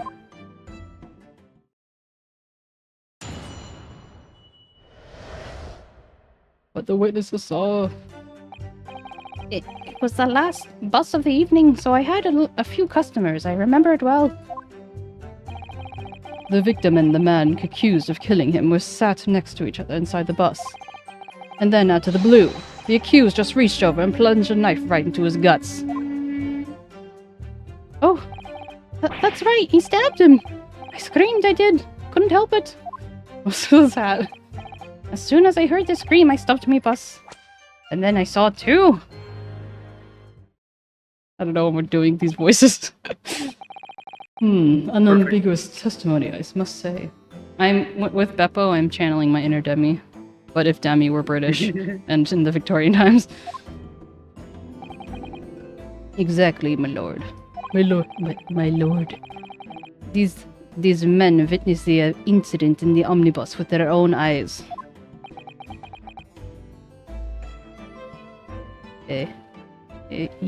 Ease. With their own ease. Sorry.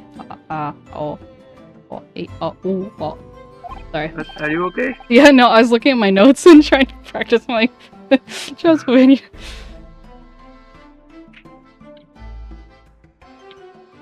You keen eye, it was keen eye. I'd like to ask a question if I may. I may. Yes, counsel. Well, this testimony makes absolutely no sense to me whatsoever. Why not? Why not? Well, the incident took place inside a moving carriage. Didn't it? As has been clearly stated from the outset, yes. Well, in that case, how could those two witnesses have possibly seen what had happened? There's no way they could have seen the inside of a moving carriage.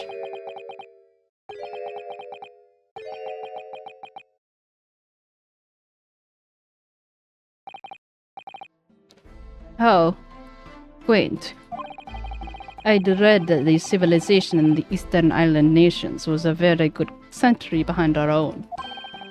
But here you are in London yourself. Are you really so ignorant about the omnibuses? Huh? Tell me, my Nipponese friend, have you even traveled in an omnibus? Well, no.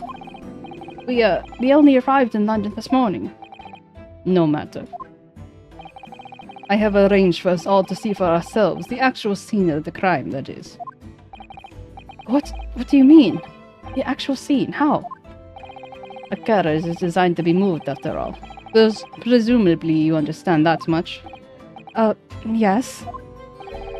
The omnibus in which this bloody crime took place is here today in this very building.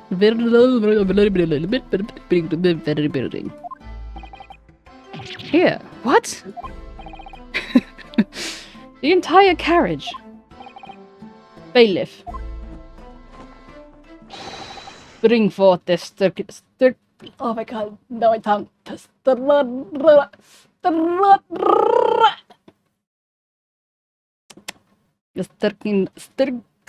I need to drink something.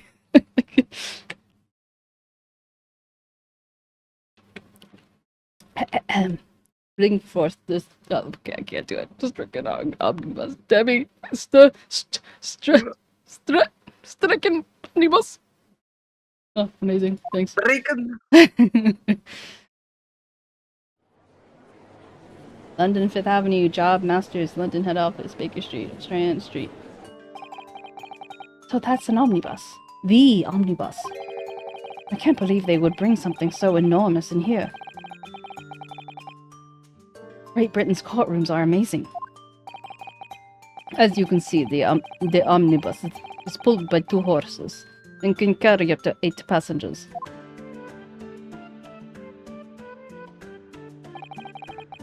Four passengers sit inside the enclosed cabin, and another on the rooftop deck above. Every Londoner knows that the best views of the city architecture and sights are to be had from the top of an omnibus.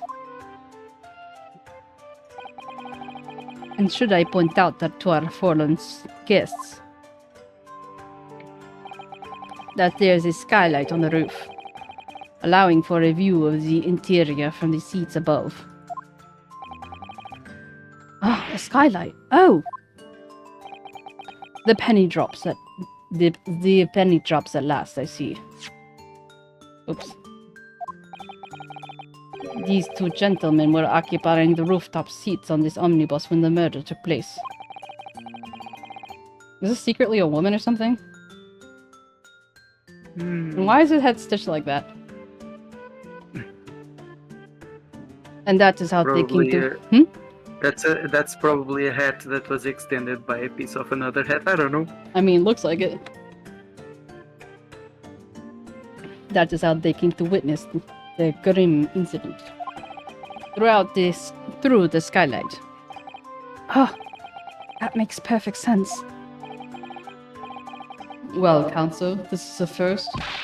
In all my years behind the bench, I had never experienced a crime scene itself being brought to the courtroom. There are a number of important clues that remain inside the carriage, my lord. I would like to submit the omnibus itself as evidence. That is the prosecutor's wish.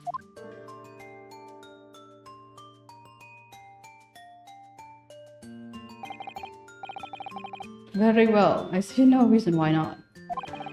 This omnibus is hereby formally accepted as evidence. The omnibus has been added into the court. Right? Okay, let me see. Maybe if I stick a chip in my mouth,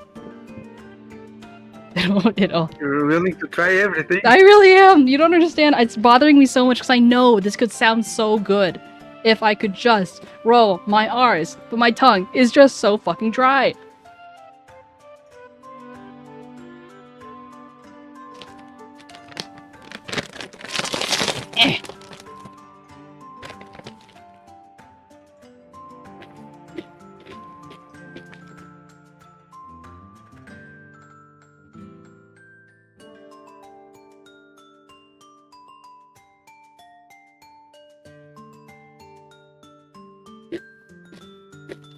Give her this judge. Nibble.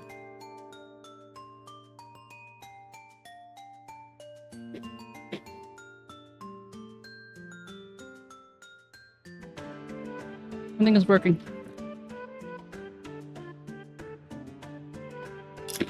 You're creating saliva. Also, just a reason to stuff chips in my mouth.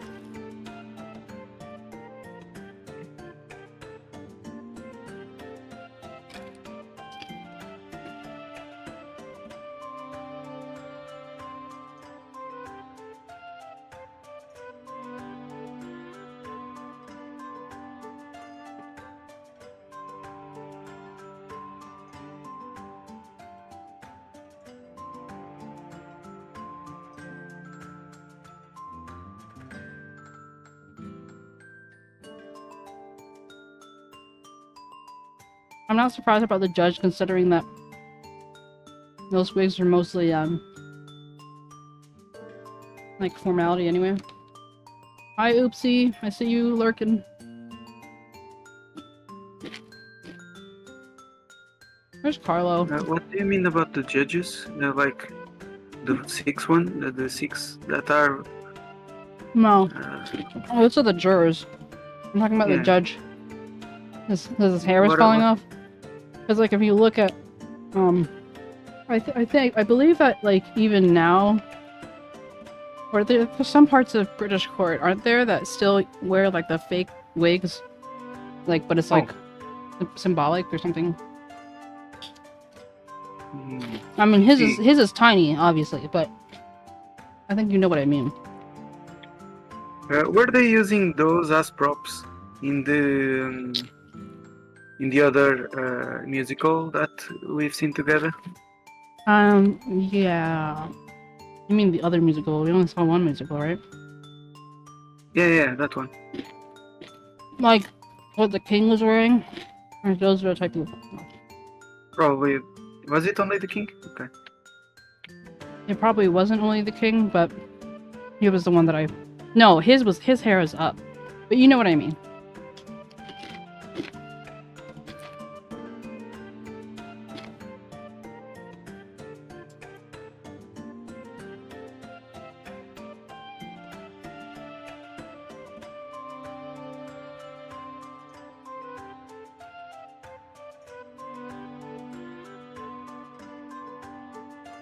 Thank you everyone for your patience.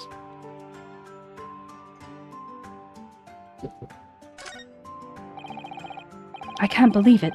The entire crime scene is entered as evidence. Yes, 𝗟𝗶ጵ is simply extraordinary.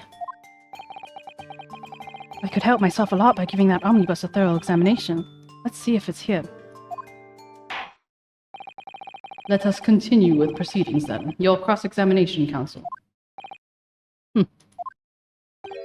Hooray. Don't expect this Nipponese stray to understand the intricacies of the British court's cross-examination rights.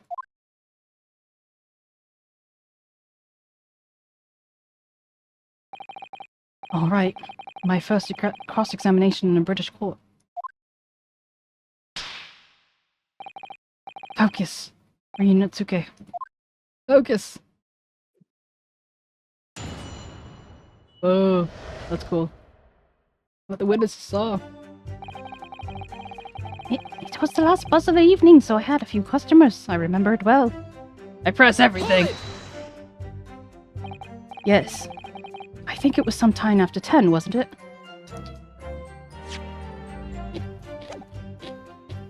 Actually, since I'm here, I might as well examine these.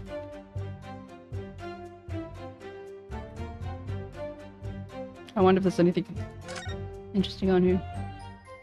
What does that say?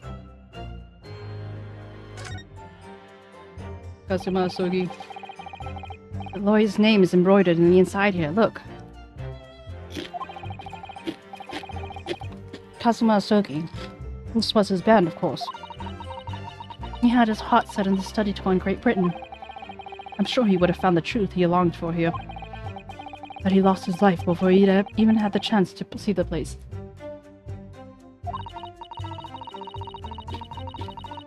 I have such a strong sense of his hopes and dreams when I look at this armband, though. Is it bad that I kind of ship them? Who? These two? Yeah. But it would be bad. I don't know, because people are like, you can't just ship everyone just because they're there, you know? I mean...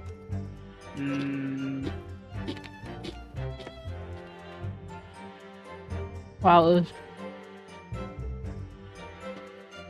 it started with syphilis.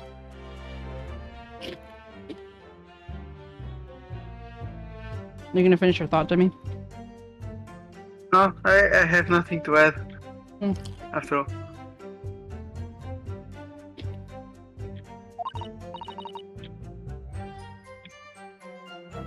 Yes, that's right. The scales are a symbol of fairness to show that all are treated equally in the eyes of the law. and they're a warning to those who enter the courtroom without an impartial mind. But if they're the mark of the defense, it would be more suspicious if they were weighing more heavily on the not guilty side, I think.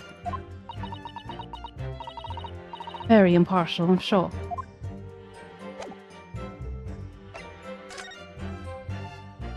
Victim, thrice fried, Mason. I just keep thinking of a thrice. Sausage, thrice.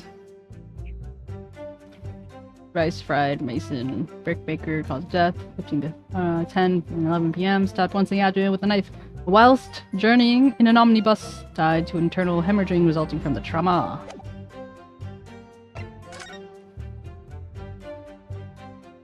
One of his buttons fell off. That's gonna be important. Oh yeah. Oh yeah.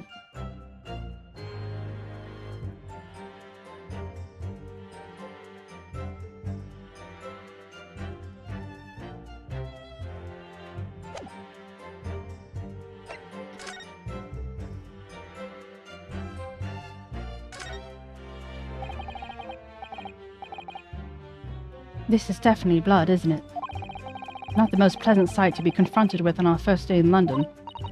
Well, nothing can come from grumbling now. No. By the way, is Mr. McGilded right-handed? Yes, I believe so.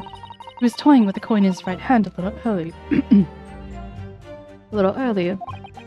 Ah, pity. Only you'd been left-handed. I think the blood on either glove would be fairly incriminating, really. I've expected there to be like a tag or something on the inside. It's just like, oh, well, oh, I'm missing a left thumb.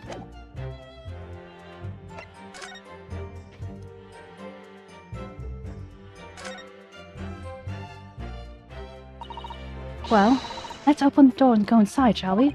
Ugh. Scene of a murder. It's horrible.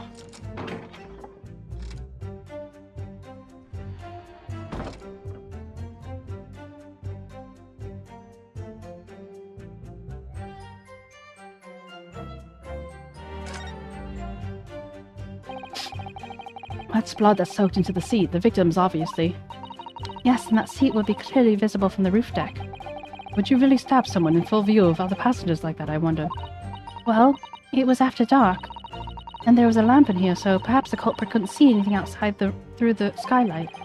Whichever way you look at it, it doesn't seem like it was a planned attack.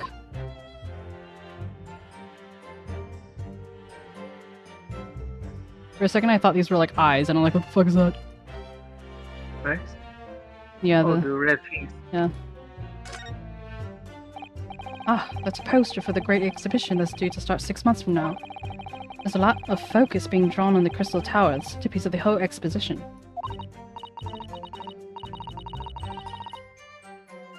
Oh, the Crystal Tower. It's under construction already, I believe. People from all over London must be fizzing with excitement at the prospect of such a grand event.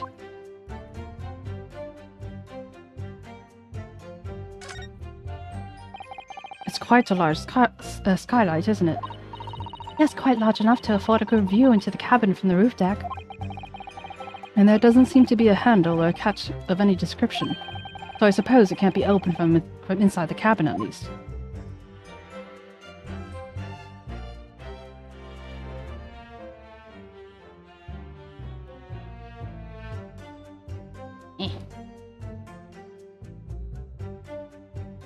This looks sus. This seat has a handle, it seems.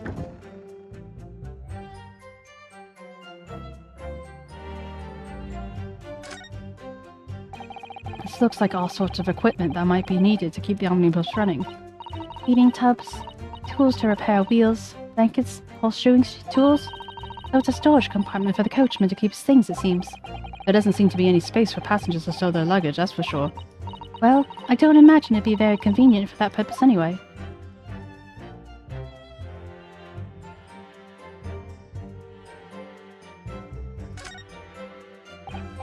Ah! It's a poster for the great exhibition that's due...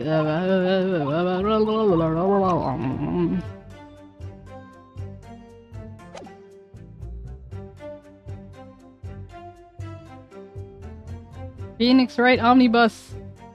The heck? Where is that written? Oh, yeah.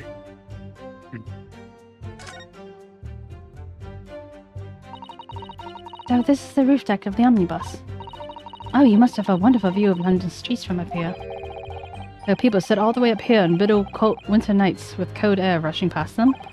And do they have to pay money to do so? Oh, I can't imagine how cold it must feel. That just made me think of something horrible. Can you imagine being dragged around in the city in the freezing cold as a punishment? Perhaps that is a real price you have to pay to stay out late.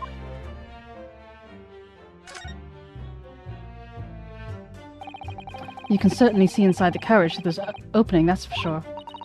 Yes, and there's a lamp in the enclosed cabin, so I'm sure the witnesses would have been able to see quite clearly. That's not good for us.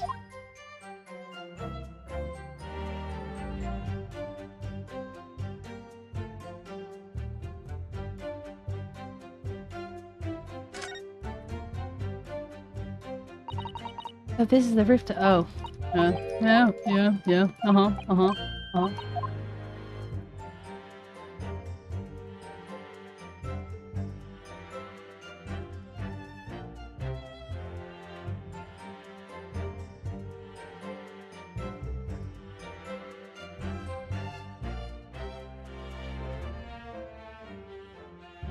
I think I've pretty much seen everything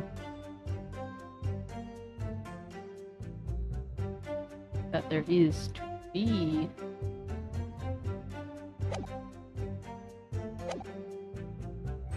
Yes, I think it was sometime after 10, wasn't it? Oh, yes? Oh,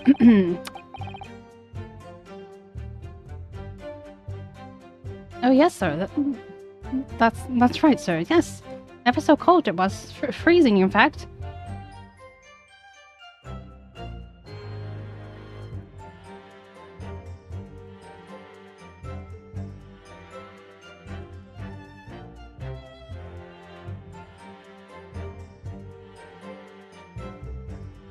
Excuse me.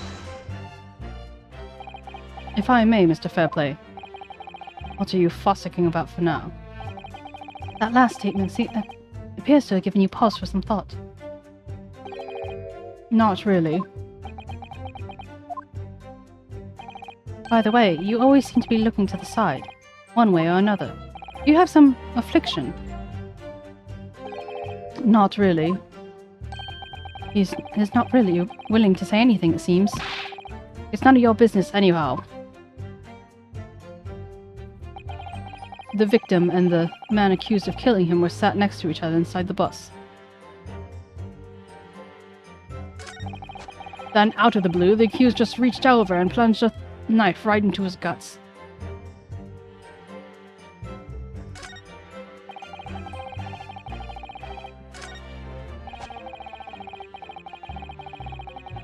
Hold it! You actually saw the exact moment it had happened. Didn't I already testify to that?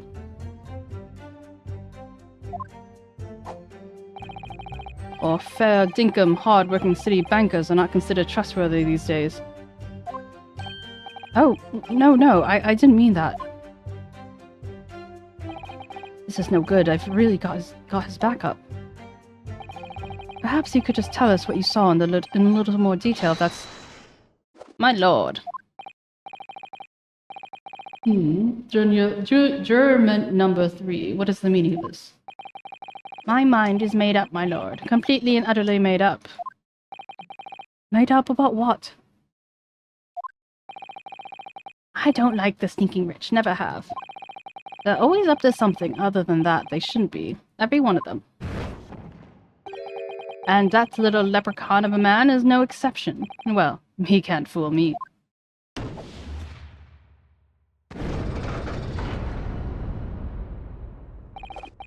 There's no point in wasting time listening to any more of this. That's my opinion of the matter, anyway. That's precisely what I was about to say. As the foreman of the jury, it is my duty to set a good example for the rest of my jurors.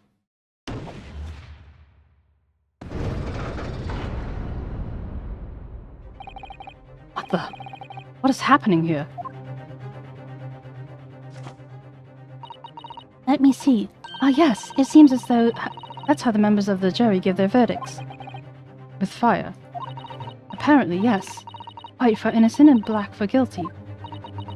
As the 6 members of the jury make up their minds about the case, one by one, they each cast a ball of fire into the great scales of justice as we saw a moment ago.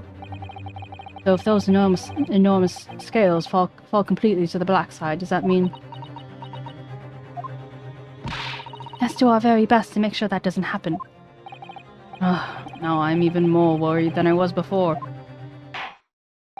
Very well. The court acknowledges the change in the jury's stance. Counsel for the defense, please continue with your cross-examination. This is a nightmare. That's right, he stabbed him. I screamed, I did. I couldn't help it. Sir, as soon as I heard the scream, I stopped my bus. I saw it too. I wanted to press the other one. Oh. Alright, so when it happened, there were only 2 people in the closed cabin, were the victim and the defendant, and so help me, 3 whole people witnessed the man I'm trying to defend do the deed. I don't like to be pessimistic, but we do seem to be in a rather difficult situation here. What am I supposed to think here? Is Mr. McGilded really innocent? Or could it be... But before we jump to conclusions, our first task should be to gather information. We need to understand the case much better than we do at the moment. Yes, you're absolutely right. Let's listen to those witness statements again, a little more carefully this time. It was the last bus of the evening, so I had a few customers. I remember it well. Hold it! Oh, we already pressed him for those. Oh yes, that's right. It was so cold. It was freezing, in fact. And you had 4 passengers on board at the time, is that correct? Yes, that's right, sir. Not all traveling in the same parts of the bus, though, of course. No. There were no other passengers when the incident took place. No other light, for example. You're quite right. No other passengers like that? No, sir. And nobody fled the scene of the crime, then. I have to say, the boss insisted on running it, he does, every evening. That last bus of the day?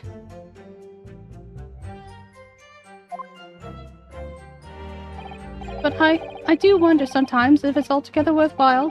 Yes, sorry to say. What do you mean by that? Well, with it being so cold and everything, and only make 20 pence on the run, you see. Yes, I spent that much on the pub on the way home, just trying to keep warm again.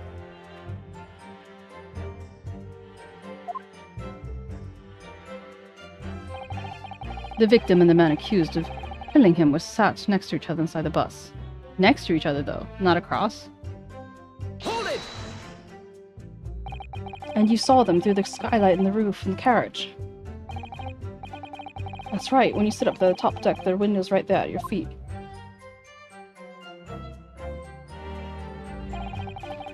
There was a lamp on the inside, so I had a pretty good view.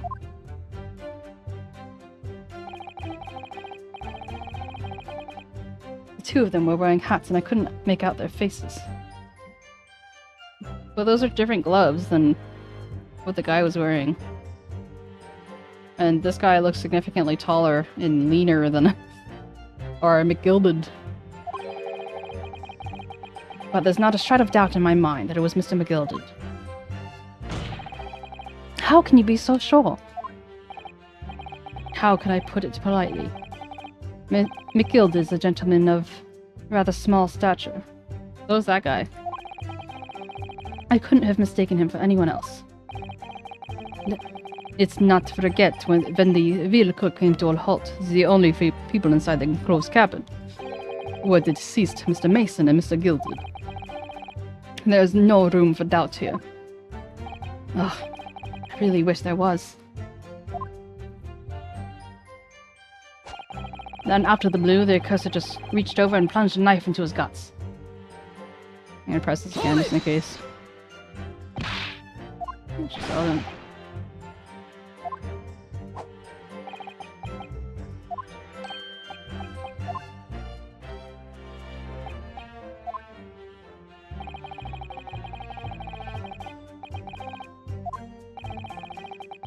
Why don't you ask the young man next to me? Oh, me? Oh, well, of course, yes.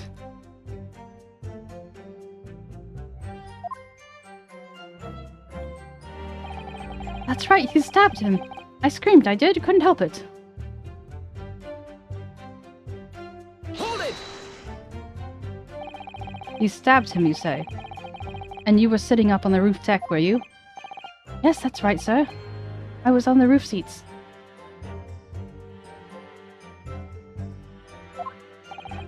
I remember seeing the little gent sitting next to the fellow that was stabbed. I've been thinking about the new hat sign, you see. I was just gazing absent-mindedly around. But then, I happened to look down through the skylight. I'm just, like, very suspicious of everyone. It was sticking right out from his belly, that huge, great knife.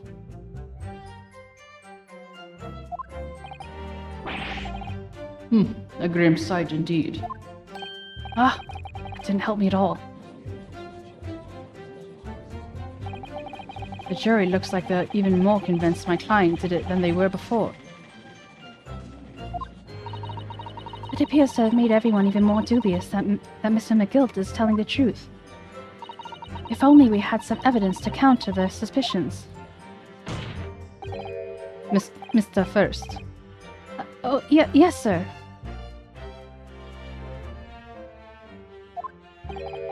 Is this the knife you saw? Oh, good grief, yes. That's it. The very one, sir. Is that it? Yes, counsel. This is the blade that was driven through the victim's belly like a stake through her heart. It is a blade of considerable size, counsel. It is, and furthermore, the scabbard is emblazoned prominently with a certain initial. The letter M, which seems oddly familiar. Oh, please, no. Exactly, Fox. M for Magnus, perhaps? Or McGilded, possibly. Take your pick. It seems this particular big name in London made a magnificent mistake. Objection! But there are M's everywhere. Like, yes! Like as in Mason. Objection! This blade is far too extravagant for a poor brickmaker to have owned. No, this weapon is of murder, so most certainly it belongs to the accused. Not conclusive, but certainly compelling, counsel. Murder weapon has been added to the court record. My lord, if you would forgive the interruption. I want to look at this.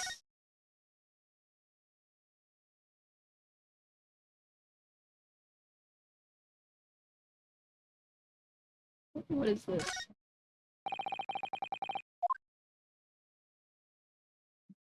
It could be a W. An ornate letter M. Undeniably Mr. Magnus McGild's initial. And it's beautifully gilded too. It must be very valuable, I should think. Ah, what is it? Look at this M. If you turn it upside down, it becomes W. This could change everything. A W? Yes, this is one of your, turnabout cases. I'm sure of it. I'm afraid I don't know it all, but what I'm sure of is that this is an M. Oh, well, that idea was quickly quashed. Why? Why? Why do you think it's an M? Can you take it off? Take it off. Take it off. Take it off. That part is a sheath, isn't it? Are you alright, Mr. Naruhodo? Oh, sorry, yes. I just don't really like blades. Oh, those don't seem to be like the words of a man with a large katana slung from his waist. That's not a blade, that's Kazuma's soul. Anyway, there's no sense in delaying it. Let's see what the blade looks like.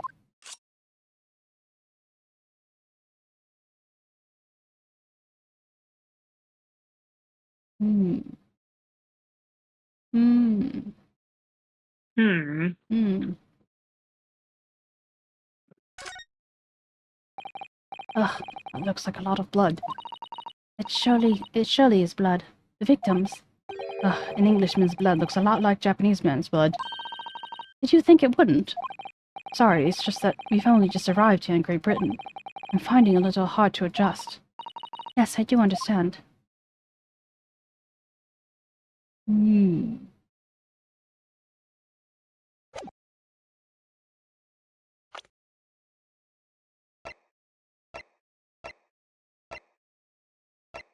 Beppo, Bruce Fairplay, Lady First. I guess none of them have W or M names, except for, you know, Mason, but he's, you know, poor or whatever.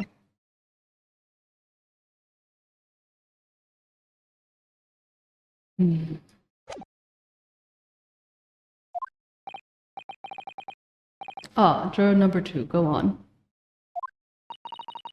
Mr. McGild is a pillar of society and a gentleman's word who should be sacrosanct. However, those of us who in service know we must accept hard truths. Wait, what are you about to dispose of the rubbish?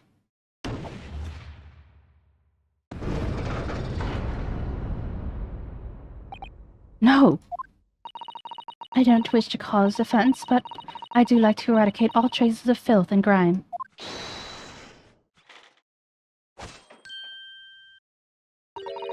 I have painstakingly typed every word uttered here today in the cross-reference to all the facts. As such, I am now in position to draw the only logical conclusion.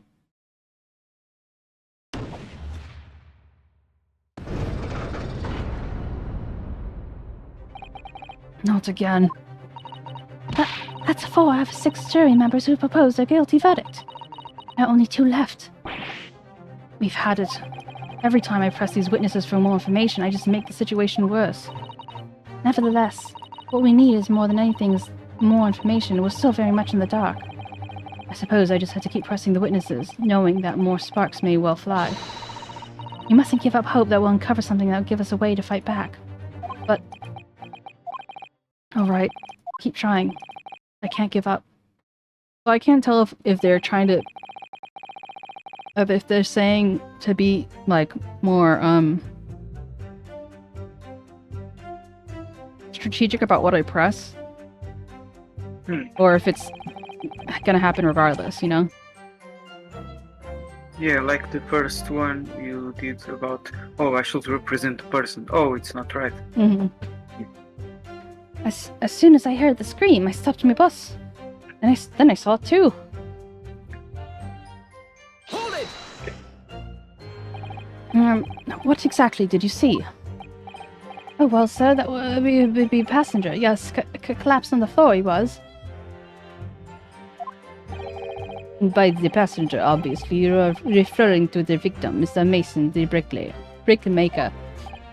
And the other passenger that had the knife in his hand, like this.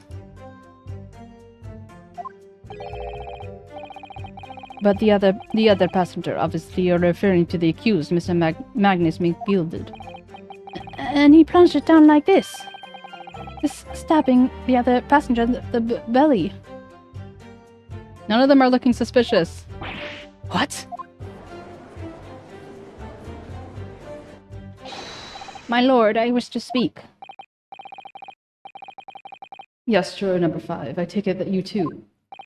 As the master of the London Guild of Coachmen, the idea of a murder being committed in one of the city's carriages is utterly abhorrent to me. It wouldn't be right to make a decision before hearing all the facts, though, I say to myself. But I've heard enough now. The horse has bolted, as they say. Oh, please, just keep an open mind a little longer. Be up now, 𝗟𝗶𝗶𝗀𝘀. The finish is in sight.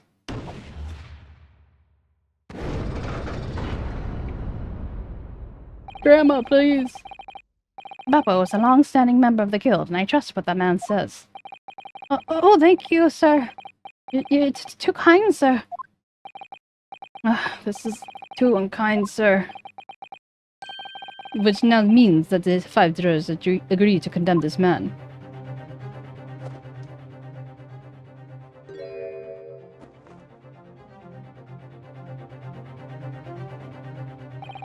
Madame Juror number 6. Yes, dear? What can I do for you? You have heard the testimonies of the witnesses on the stand. Oh, yes. I certainly have. They've got my hearing, you know. Then pray tell, why are you yet to pronounce your leaning? Well, dear, the thing is, I'm a creature of habit, me. I always go to the park around this time of day and sit around a nice bench and get on with my knitting. There's a lovely little park just near where I live. 𝗟𝗀𝘀 Park, it's called.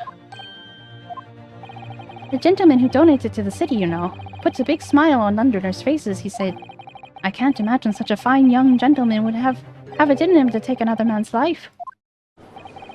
He's always doing wonderful things for the city. That's right, a man like that wouldn't stab someone, surely. Mother, can we go to the 𝗟𝗀𝘀𝘀 library later to borrow some more books? How many Londoners live with their heads in clouds? Do you people not know what kind of man Magnus McGilded really is? What kind of man he is? A philanthropist, Magnus McGilded. Has enough wealth to purchase the city he claims to value so highly. But where did all the wealth come from? Your client is a Shylock, sir, and one with the very darkest of souls. What? Down the crows! McGilded lends money at extortionate rates of interest. Those victims have no hope of repaying him. Then they default, takes possession of everything they own. He is the vulture that preys on the weak. I've never heard a mention of that before. Your faculties haven't deserted you, I'm sure, madam. So has these thoughts not crossed your mind? Would a man worthy enough to buy London in its entirety not have a carriage of his own? What possible reason could this man have had to make use of a public unused service? You're not saying that the victim, a poor brickmaker, had next to nothing to his name save considerable financial liability. It would come as no surprise that this creditor was the accused, Magnus McGilded. But why would he do his own dirty work? Let it also be known that the very day Mr. Mason was killed was the final repayment date for his debts. Well then, why would he kill him then? Because did he give it in? Whatever? Good gracious!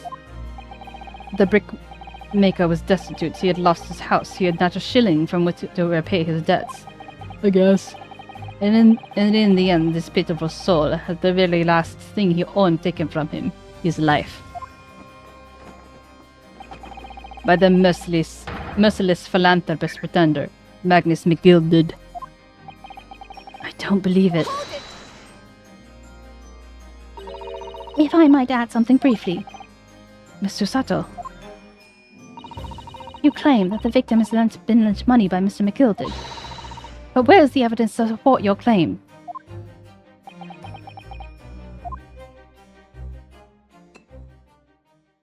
The blood of my enemies. You. Zip zip, motherfucker. Pray, forgive the discourtesy of filling my hollowed chalice in a court of law.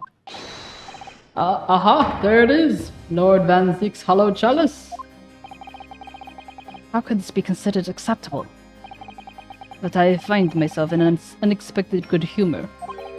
I had heard the ladies from the Far East could show great courage, but I did not expect to experience it myself. As a judicial assistant to the defense, I am simply doing my job. What a pity your display of courage is in vain. This is the debtor's ledger, which details all monies loaned by the accused. You will find the victim's name clearly recorded inside. Oh. Allow me to present this ledger as evidence. I have a feeling that given the kind of natural visual novel nature of this game, that all of those were supposed to give their verdicts already. Yeah. And pray, forgive the discourtesy of raising my chalice in a toast to the enigmatic East at the same time. A marvelous toast, Council. I will gladly accept this new evidence. The debtor's ledger has been entered into the court record. Ah, yes, 20 guineas. The victim owed a considerable sum, and the accused made it quite certain he had ample recompense. Well, it would seem I've had the wool pulled over my eyes. Regrettably, ma'am, that is the modus operandi of the accused. And in such a pretty little park, too. What a scoundrel. Still, maybe it's all for the best. Oh, wait a minute. Let's think about this a little more before... I don't stand for nonsense. Maybe connection issues. No, not again.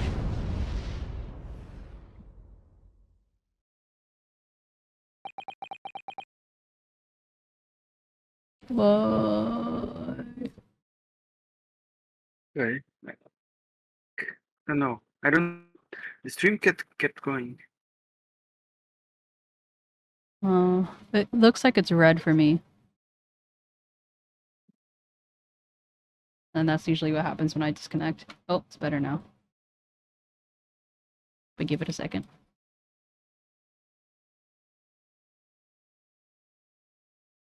For some reason, my character was opening his mouth for a long time.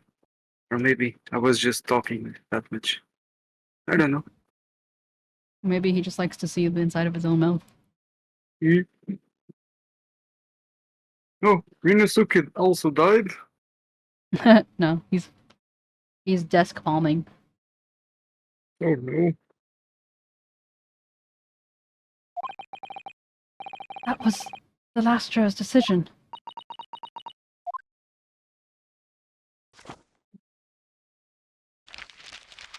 Damn! According to this Encyclopedia of British Law, when all members of the jury have concluded that the defendant is guilty, court proceedings are suspended, and the presiding judge will deliver the final verdict and sentence. That's what it says here.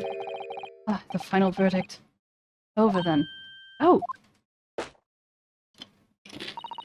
There's a footnote, though. A footnote. However, the defense... All six members of the jury have now an agreement of this case.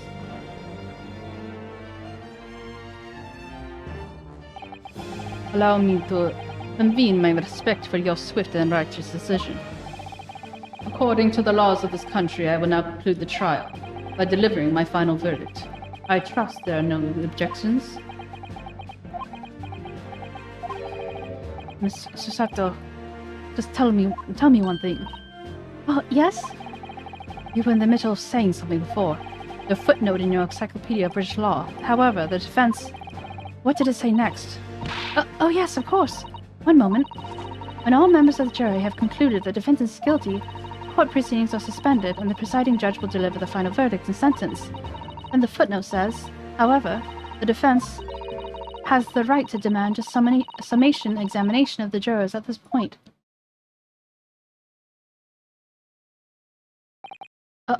Summation.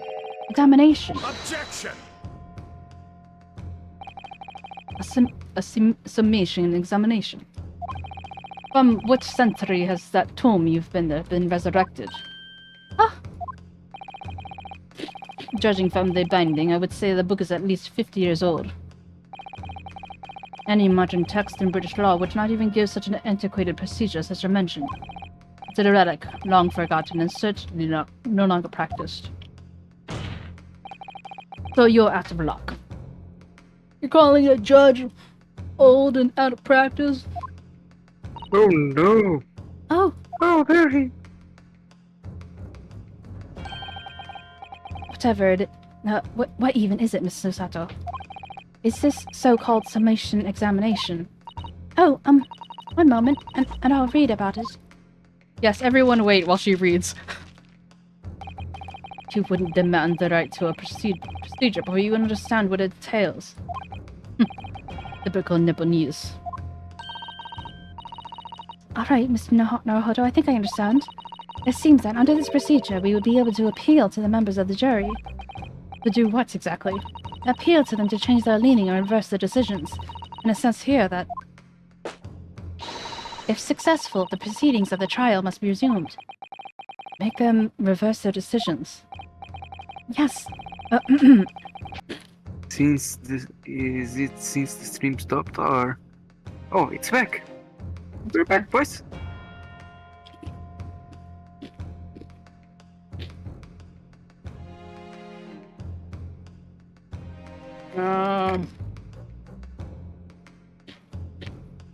Then the Korean.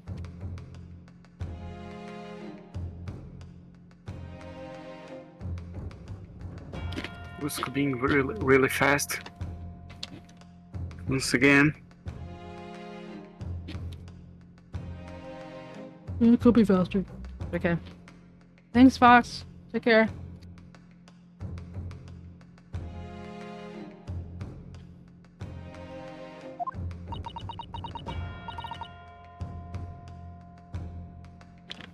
Still, I don't see any mention of the procedure.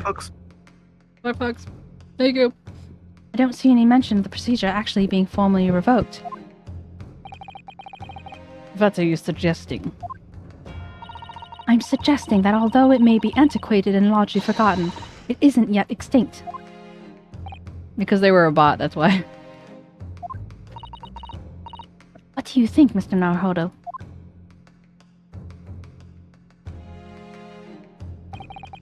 Summation examination. Our last possible option. Do we assert our right to carry it out or admit defeat? Assert our right.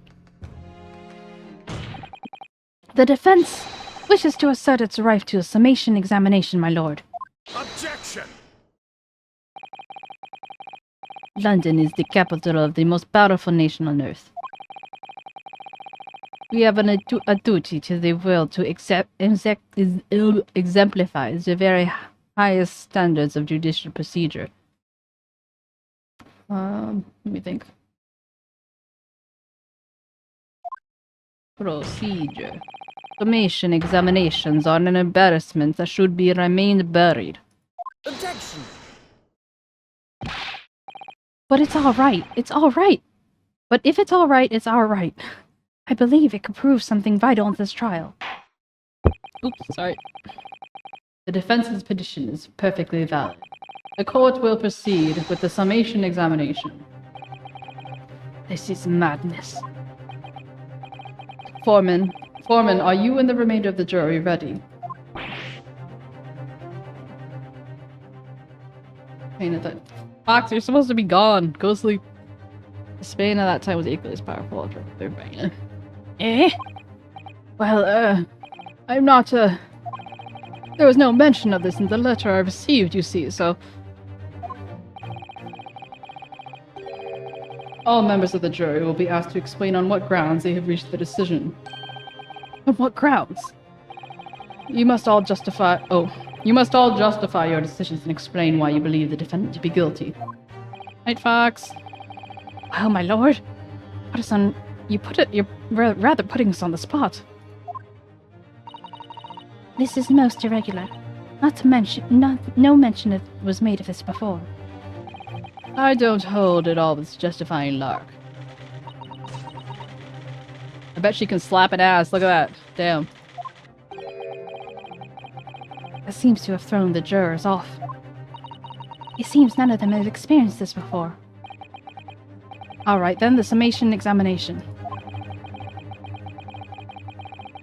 Oh. I guess it was enough that Twitch thought I had to announce it over again.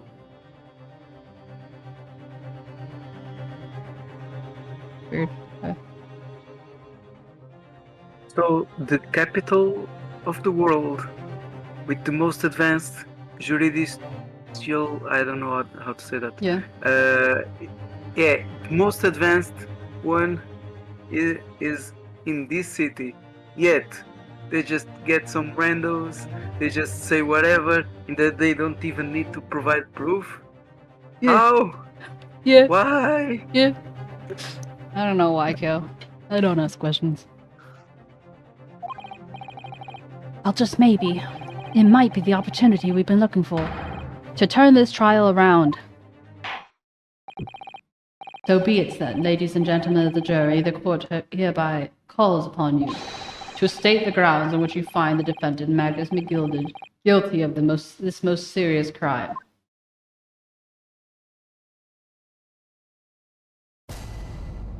Judicial findings.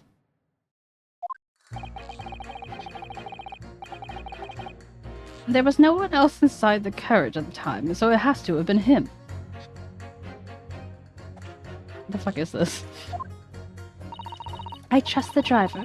He has an excellent memory, it seems, for passengers with fares totaling 20 pence. He stuck the chap right next to him just like this. Brazen, I must say. Absolutely brazen. I have simply typed and collated all of the statements made thus far, drawing the logical conclusion. You can trust the guild. Our fair fares is our motto. We haven't raised the prices above 4 pence for years. That doesn't add up to 20. A scoundrel stabbing the poor man on the floor. That's Becker's belief. I'm starting to wish I hadn't pushed for this now. Some of the jurors don't seem to have wonderfully formed arguments, though, do they? Well, let's see what we can do. We need to get these 6 people to exchange their minds. I'll have to throw everything I can at them and use some very persuasive language. Just a moment, Mr. Naruhodo. Just keep the book open all the time. I know, right? According to my book, it's not quite how it works. Oh?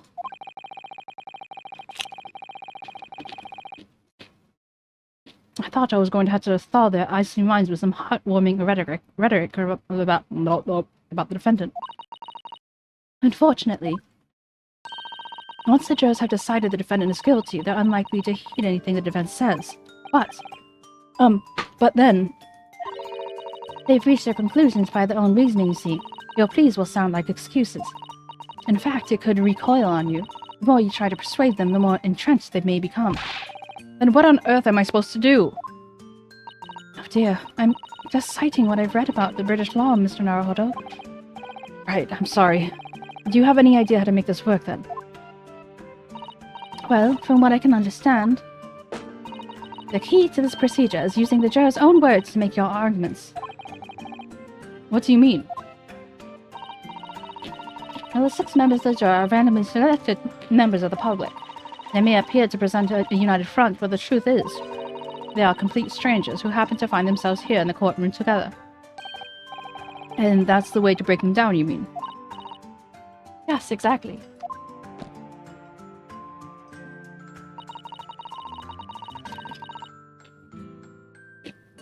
Nom, nom, nom.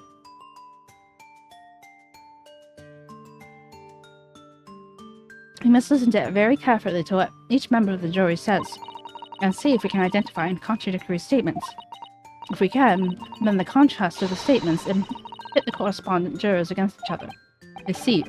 Those contradictions in which 2 or more jurors say is what we're looking for. In a way, then, this is similar to a regular cross-examination. Oh, yes, I suppose you're right. I'm gonna put the maid up against the guild leader. Find contradictions in the statements and pit the jurors against one another to break them down. Alright, I might be able to pull this off. No, that's not right. Double slap! I have to pull this off! Can we start proceedings, counsel? I would ask you to take the stand for this. I'm expecting clear and concise rebuttal. Yes, my lord.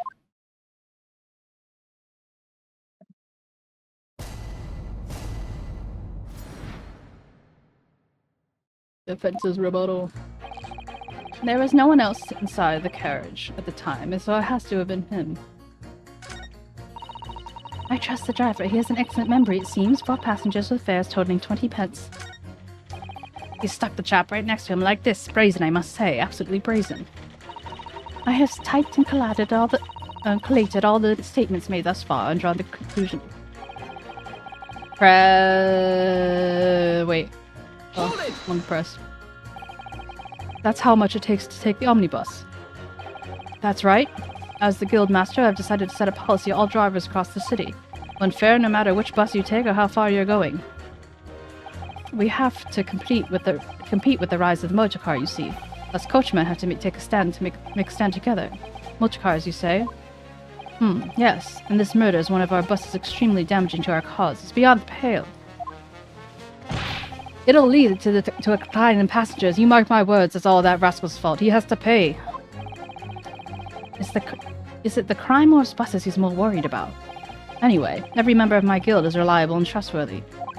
If the driver says he saw him do it, that fellow in the dock is as guilty as sin. The scoundrel that stabbed the poor man on the floor. He didn't stab him on the floor. Floor? He stabbed him with the seat. I really think you should stop waving those needles around. You heard what good coachman said before, didn't you? That Haggis man stabbed the poor fellow, just like this. Yes, that's what he said, you're right. McGilded Park was such a lovely little place too. I've always enjoyed resting my legs there while I get on with my knitting. I thought that anyone would have donated such a delightful place. Must be a fine fellow indeed. I suppose I was wrong. However, who would have thought that he was a miserable, murdering moneylender with not a scrap of remorse? Oh, help. She's as sure can be that he's guilty now. The old lady certainly seems to know her mind, doesn't she? So, we just need to find 2 jurors with contradictory statements and pit them against each other. Which is so much easier said than done. No, it's very easy. Just do it! Is that perhaps what you're just thinking? How did you know? Oh my god.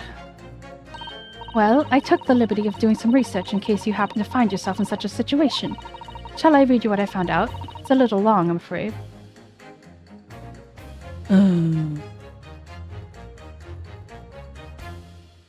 Fine. Very well, listen to this. During the Mason examination, you will hear the assertions of the 6 members of the jury. In this situation, the counsel for the defense should use R and pit with impunity. Having done so, you'll be able to compare the chosen assertion with those of other jurors.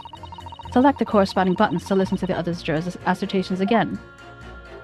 Note that you cannot choose the assertion of the juror you initially selected, nor can you choose the assertions of jurors who have changed their leaning to not guilty already. Once you've compared the various jurors' assertions, work out which 2 contradict each other and then pit them together with R to pull them apart. I see. She wasn't joking when she said it was wrong. The first step is to listen very carefully to what each individual juror has to say. Then I'm sure you'll start to see which ones might not quite agree with each other. Alright then. Let's get this right now, so I can never have to listen to that long, boring explanation again. That's the spirit.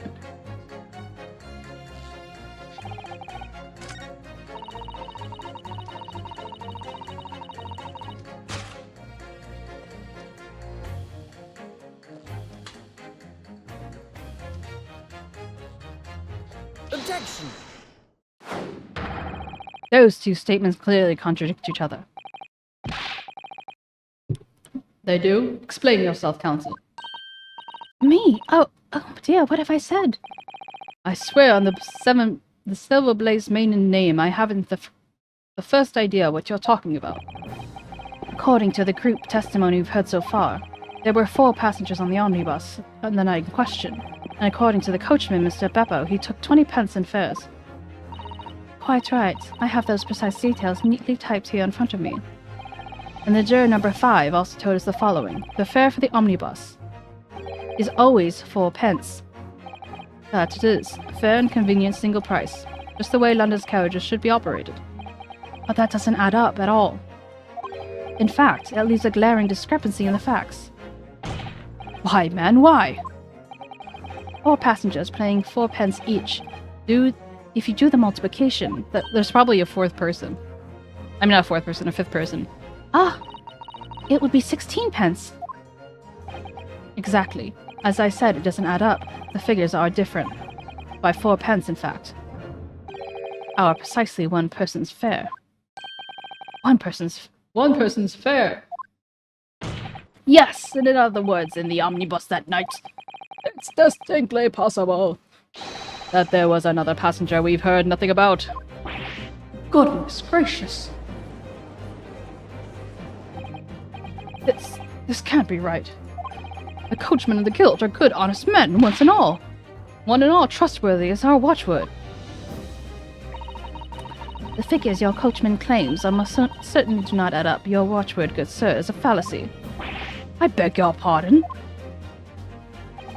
Mr. Guildmaster, I think you ought to consider that if this trial were to end now, the news would surely spread all over London. The news that one of your coachmen tried to hide the fact that he let nefarious characters ride his omnibus. All right then, how do I make this so miserable trial so it doesn't end,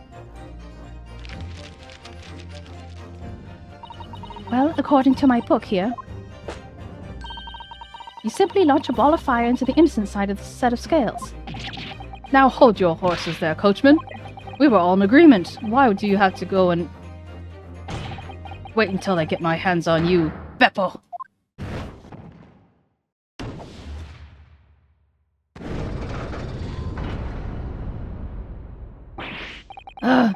It's so very irritating. Begging your pardon, sir. I'm going to do the same.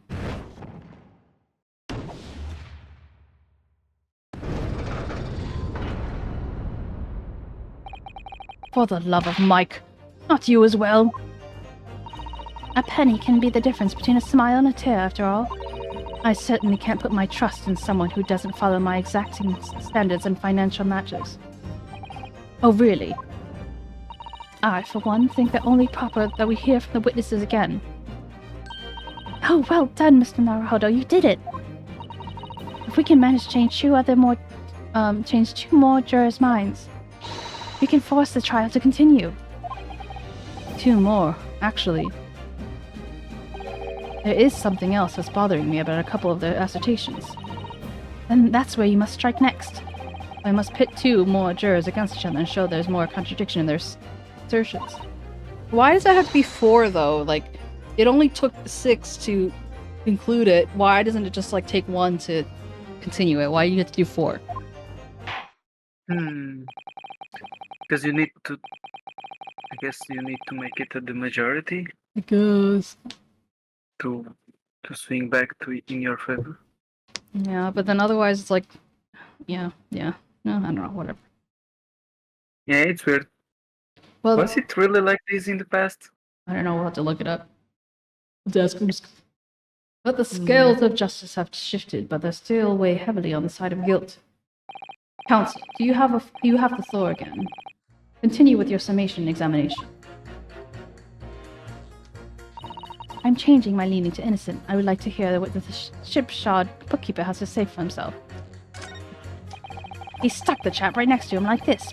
Brazen, I must say, absolutely brazen. It's the grandma! Objection! Those 2 statements are completely contradictory. What? What? It's paying counsel, post haste. Oh, dearie me, I was only knitting a jumper for my other half. What is all this claptrap? What does this contradictory even mean, I ask you? We've heard from more than one witness that they all allege they saw the actual movement when the defendant stabbed the victim. Now, out of curiosity, juror number 3. What? Can't you see that I'm busy here? How would you say the defendant stabbed the victim? What sort of motion was it? Ha! Want to test me, do you? It was just like this, stuck in the pillow next to him without even getting up. Just like the prim banker said. Yes, that was Mr. 𝗟𝗶희𝗸𝘀's testimony, quite true. Now then, juror number 6. Oh, is that me, is it? Well, what can I do for you, young man? How would you say the defendant stabbed the victim, madame? Oh, well, as far as I understand it. It was like this. He stabbed the poor man after he collapsed on the floor. And the coachman said so. Now don't move. Take a look at these two jurors. He stuck the fellow next to him without even getting up. And he stabbed the poor man after he collapsed on the floor. Well, I know. They're stabbing in totally different directions. What?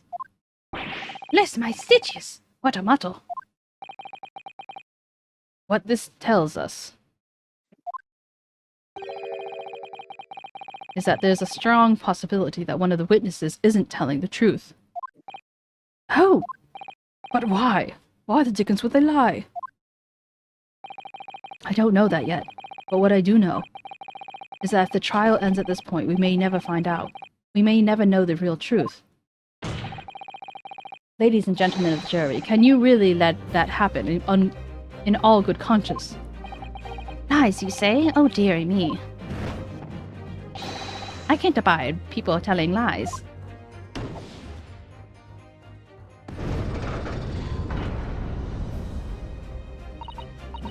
The scales. I don't believe it.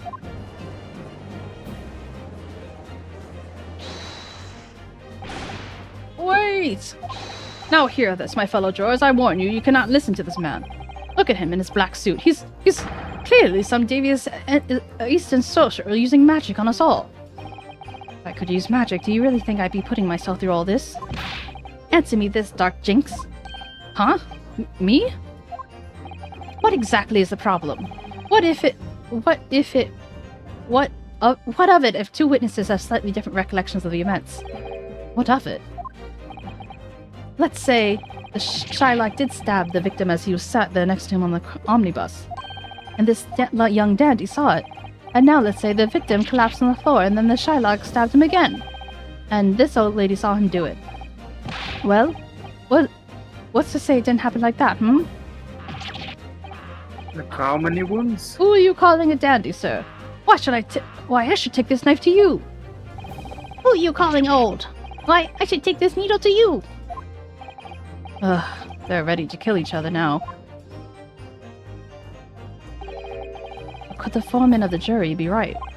Did the two witness two different moments of the same crime?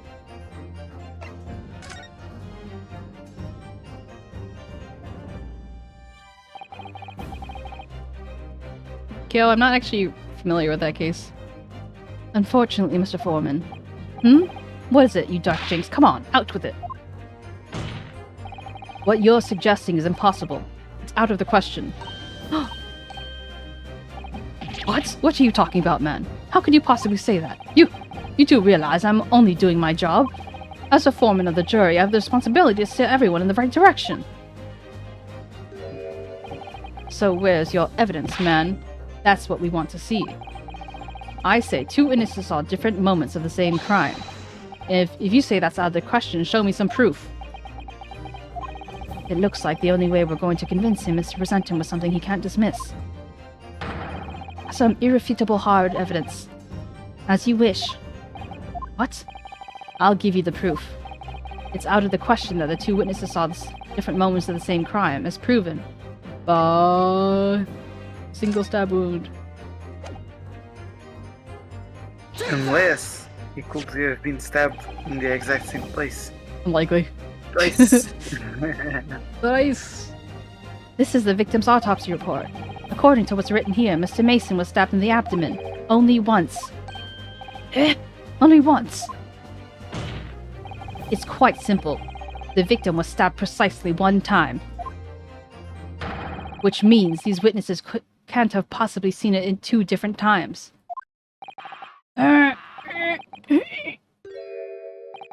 Alright, I concede defeat.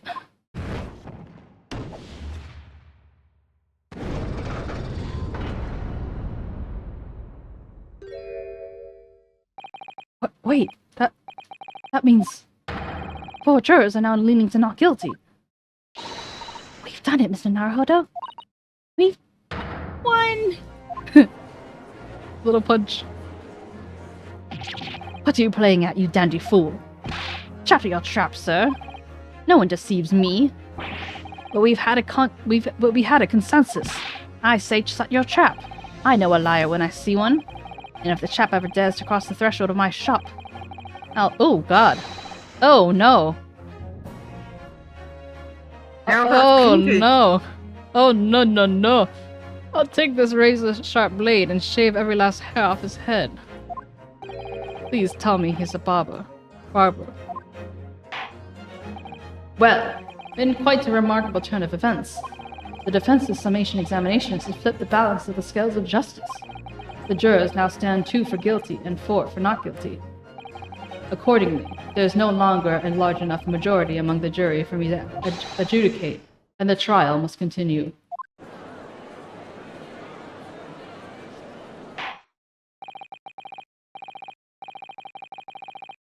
Perpetrator are all of the... Oh. Wasn't there a movie like that, Kyo? I hereby ask the defense, prosecution, and witnesses to return to their places, and I call upon you to continue to pursue the truth. Yeah, this is so long. So, Lord Van Zeeks, continue to substantiate the case for the prosecution, if you please.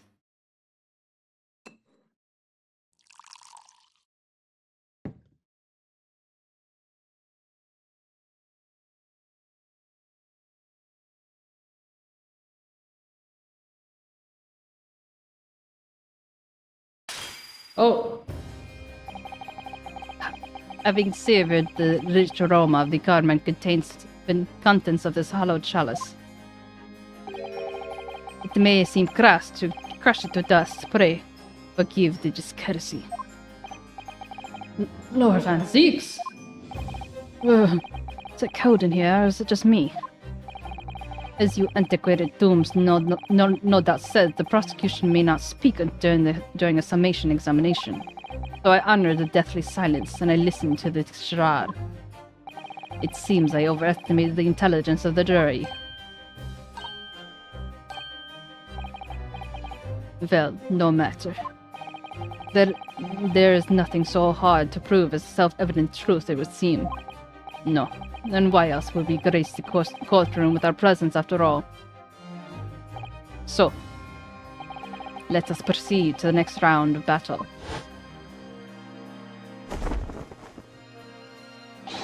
Oh, he handsome. Bring forth the witnesses once more.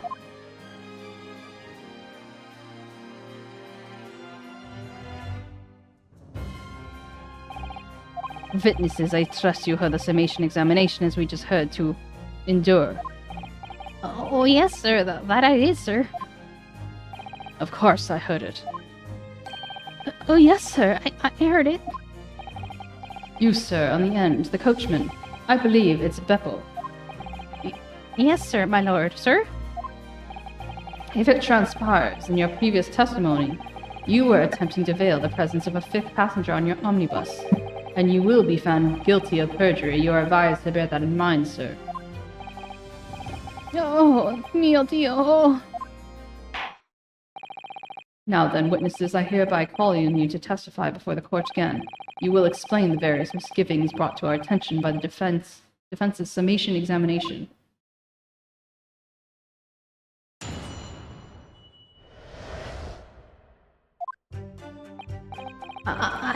I only carried 4 passengers. I only carried 4 passengers that night. Swear, but well, I for one was told I had to pay 5 pence for the bus. He fiddled us on the fare, he did, and then I saw that blood-curdling sight as well. It's all too much. I tell you, I saw McGilda stabbing that man. Everything I said before stands. Oh yes, he stabbed him. Yes, he did. I think so, yes. You think so, or you know so?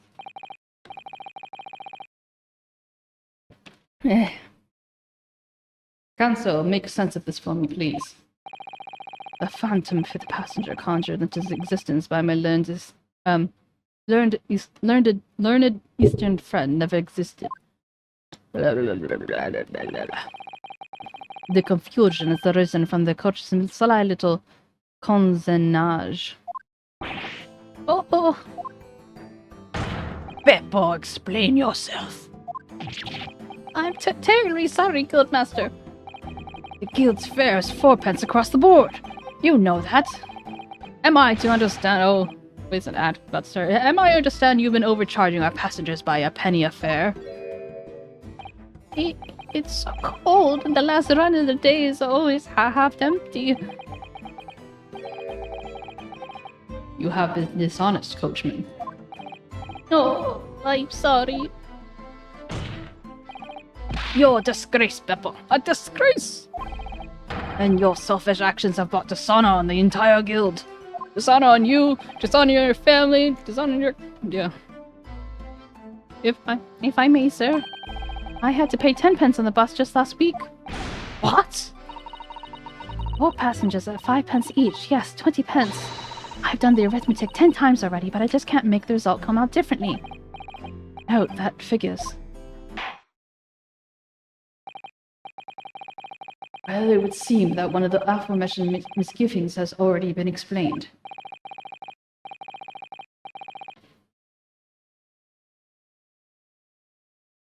Two and 2.5 women? What does that even mean? Who is the half? Is it me? We've already had the pleasure of a protracted summation examination today. I see you intend on continue the para games. Absolutely. Oh wait, there's an ad.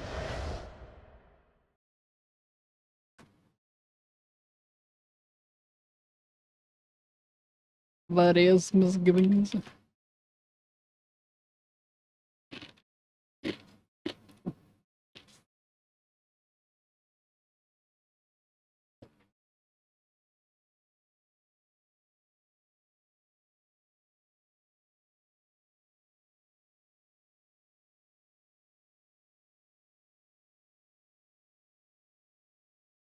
If this case ever has a break, I'm going to take it.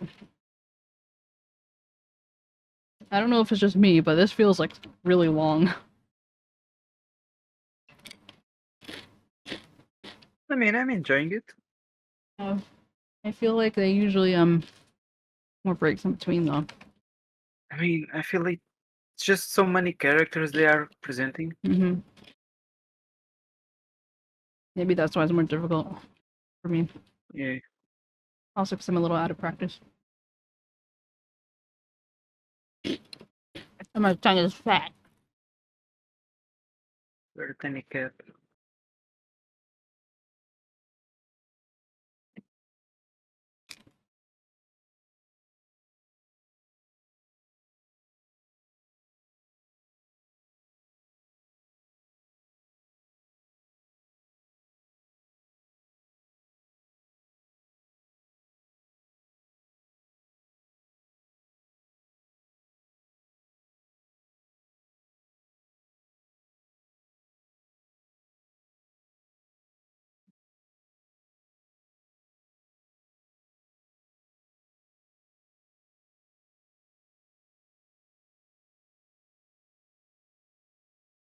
I'm glad you're enjoying it so far though.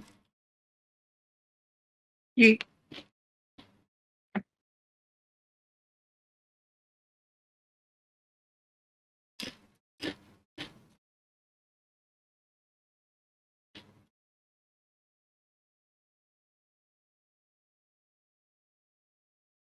Those lyrics sound familiar, but I don't know what it's from. But clearly, Kyo and Uska are having a moment.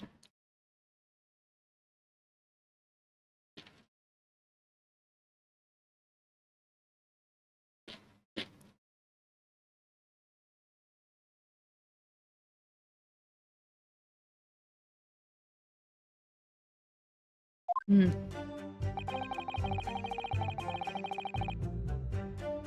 I only carried 4 passengers that night, I swear, but...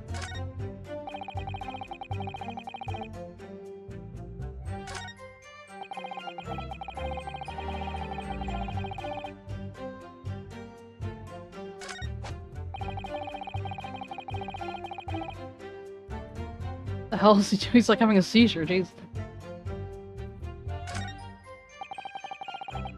Like, I really don't like how this game, like, it has these arrows, but it doesn't really let you actually go back.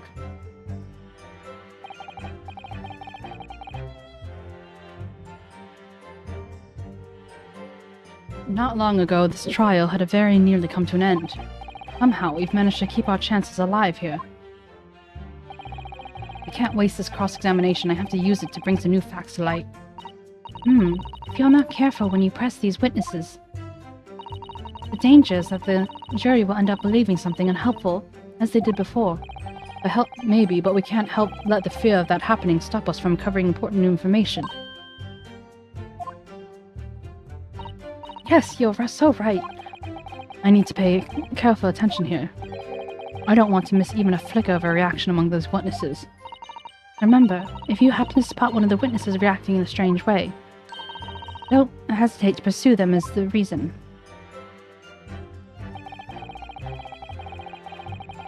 Hold it! What?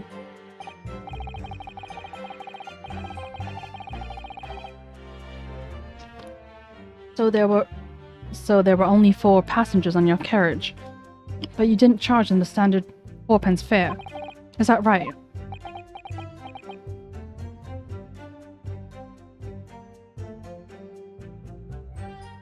Excuse me! If I may, Mr. Fairplay, what are you fossicking up for now? That last statement appears to have given you pause for some thought. Not really. By the way, you always seem to be looking to the side one way or another. Do you have some affliction? But he was looking face forward when usually he was turning. So that's why he was... I thought that maybe it was different.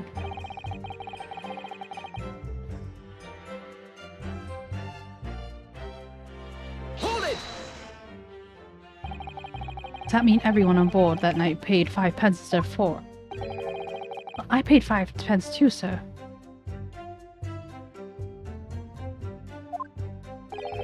I just told you that I did. A flat fare for 5p a person aboard. Not something to be proud of. The so-called discrepancy from my learned friend identified was nothing of the sort. Much like the phantom killer you so desperately needed, it is gone, dead and buried. I don't know, Kiro. It's a good guess, though. I'd have been happy to if it had ever existed in the first place. He fiddled us on the fare, he did. That's when I saw the blood-curdling sight as well. It's all too much. Hold it! This blood-curdling sight, you mean the murder, I presume? Yes, sir.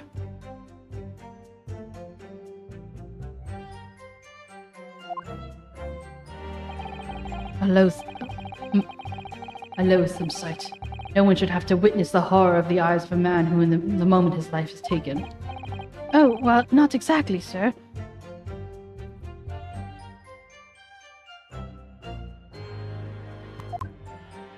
I mean, I didn't actually see the exact moment the gent was stabbed.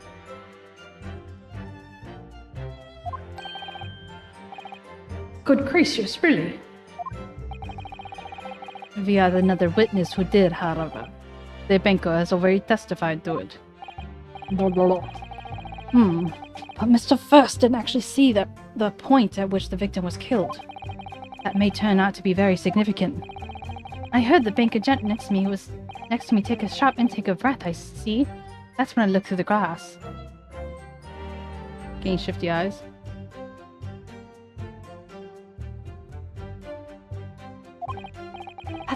That's when I saw the horrible blade poking out from his belly, covered in blood.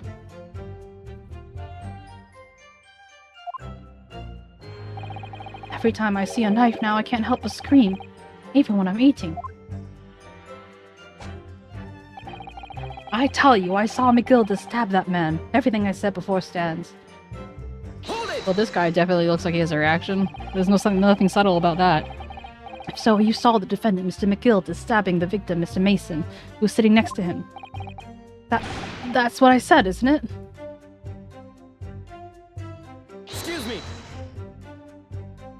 Mr. First. Search for or to rummage.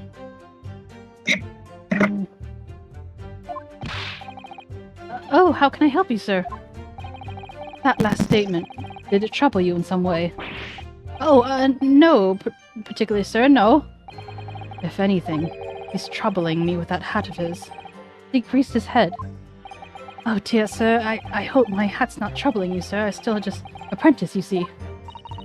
Then Naruhodo, even with the witness's conceit was going through your head, you must really be more careful. Ugh, I wish it were that simple. Oh yes, he stabbed him. Yes, he did. I think so, yes. Hold it! Earlier, you testified that you saw the moment when the defendant allegedly stabbed the victim, didn't you? Oh yes, that's right. Excuse me! If I may, Mr. Fairplay, what are you fussing about now? Not really, so... okay.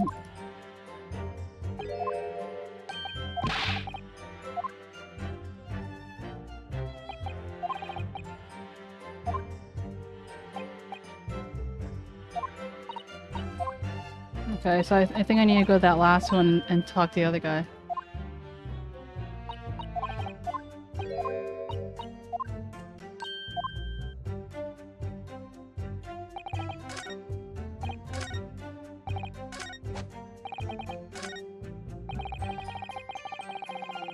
Hold it!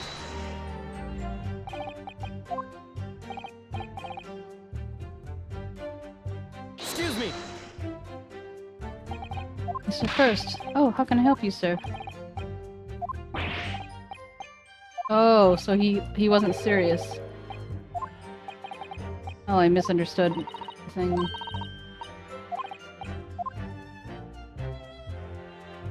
Not live, but it's not your chances live. New facts to light.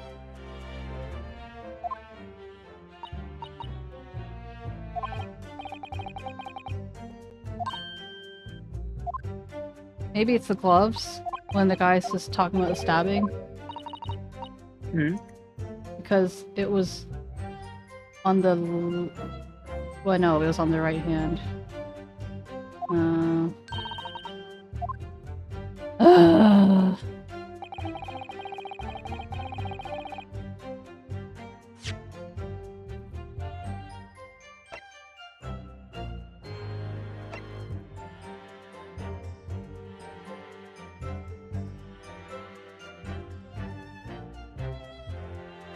Why is it significant that it's the face is obscured by an old cricket hat?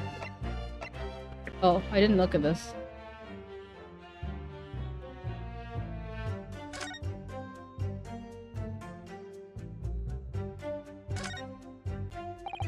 The portfolio must contain all sorts of secrets of London's gentry. Oh dear. Do you really think we ought to look inside? Well, it's not as though we know any of London's gentry personally, is it? Apart from our great detective friend, perhaps. Actually, I wonder. I assure you, we will not find Mr. Sloane's name inside. Well, let's see what we find.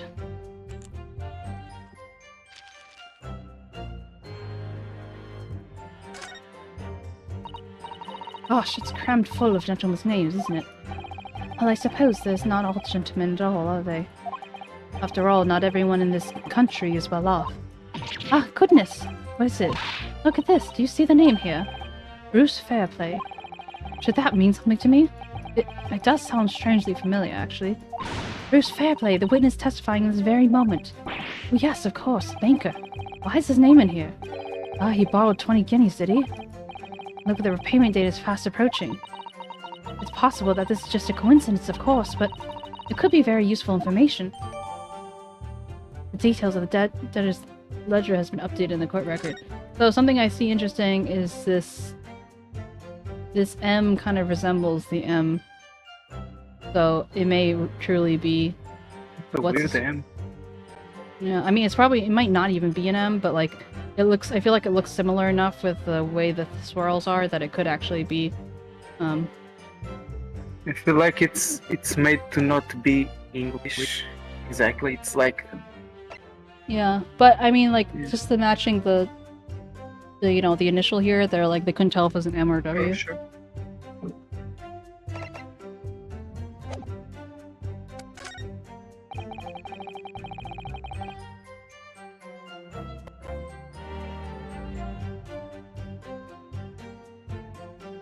I don't know whether to...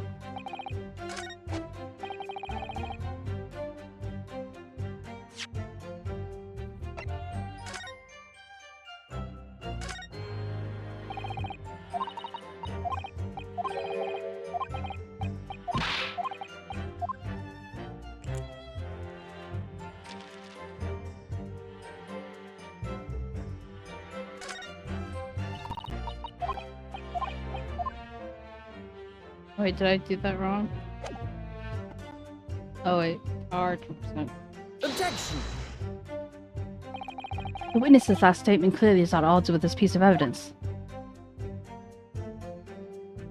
It's not. Yes.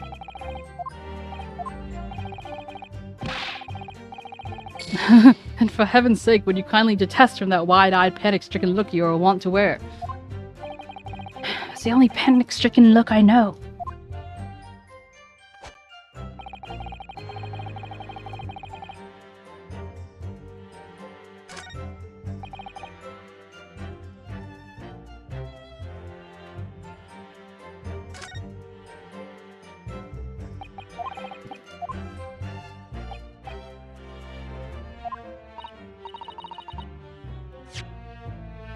Maybe I have to show him the...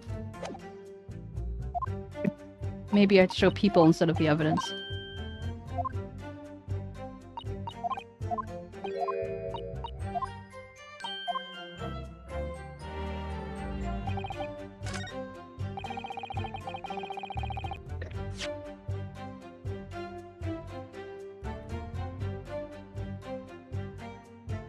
Can I not present people?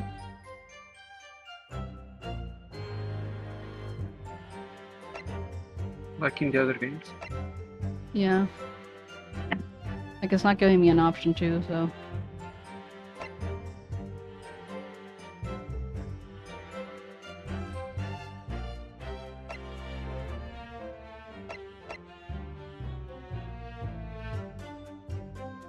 Objection! Ah. That reveals a damning inconsistency, that last statement. Damning, you say?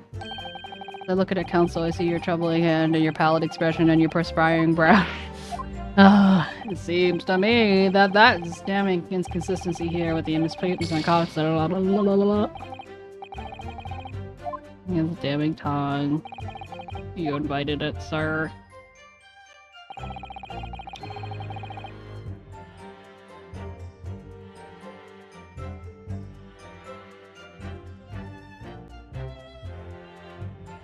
Do you think the fact that he's shaking and trembling could mean anything?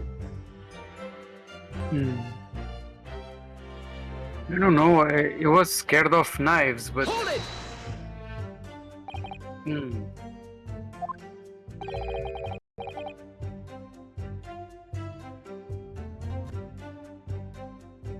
Wait, wasn't the victim owing money to the fair guy? Yeah. Not to the fair guy, to the McGilded. Oh, to the McGilded. Could that be also part of why everyone paid more? Compensate for someone who couldn't pay? Well, they aren't saying anything, but I don't Well, know. why would they want to do that? Yeah, it's weird. I feel like there's a connection.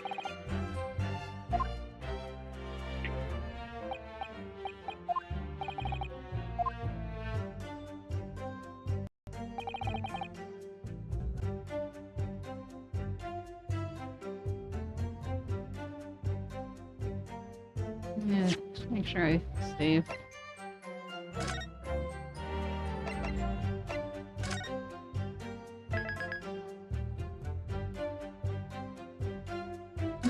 No, they're saying that there's only 4 people and they just got charged extra more than they're supposed to. Mm.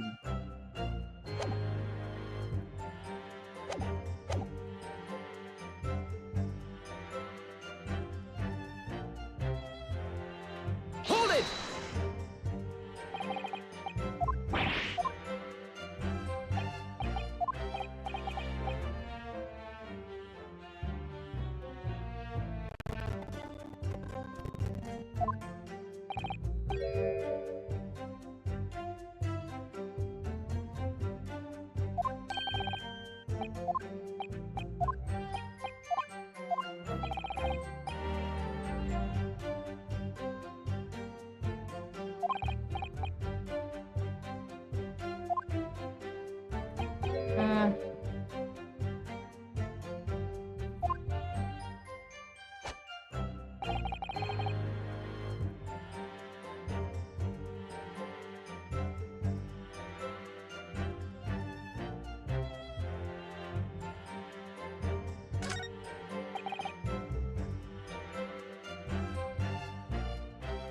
I don't know what to do. Hey, 𝗟𝗶ጵ𝗪𝗀. Thank you so Hello. much for the raid. How you doing? Welcome, welcome. It's weird. I have the raid happen, but my normal messages aren't popping up. What's going on? Welcome, 𝗟𝗶. You know what I'm talking about? Where they usually say, like, do a shout out and everything? Why didn't it work? Oh, event sub is timed out, reconnecting.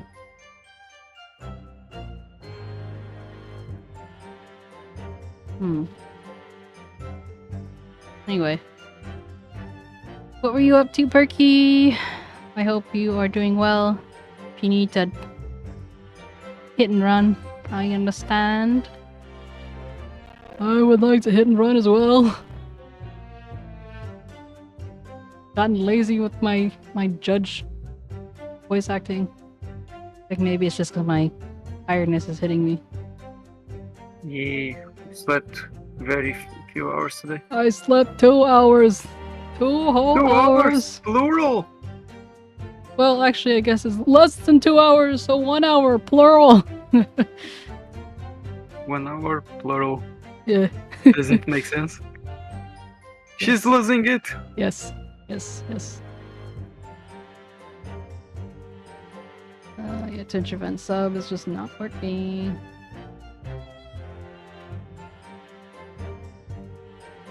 Can I just, like, save this for a rainy day? Please save it for a rainy day. Please. Let's save it for a rainy day. I see that you started saying that phrase. You stole it from me. Yeah, but you kept saying is I had to give it back.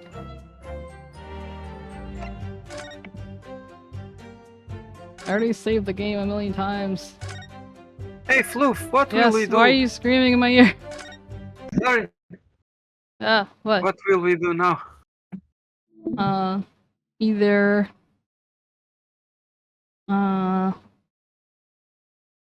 If I'm considering ending the stream early. I know I've been ending the stream early a lot recently, but I'm trying to, like, get my shit together. I don't know, but I'm really tired. I feel like it would be better for everyone if I just went to sleep. And, Yes. came back refreshed tomorrow. Tomorrow we're gonna do rigging. Oh, wow. Oh, wow. Wait, don't we have to choose what you do tomorrow? No. I guess it's gonna be rigging. Everyone choose for Floof to rig. No, there's no choice. The viewer's choice has been long gone. But I think Stakey is streaming right now, so my lazy raid just throw you at Stakey, see what sticks. See what sticks. Yep. Oh, I don't see Sticky on mine. Oh, I thought she was. I saw her. Oh, I guess maybe. I do see Sky as the only one from those we rated. I think. Yeah.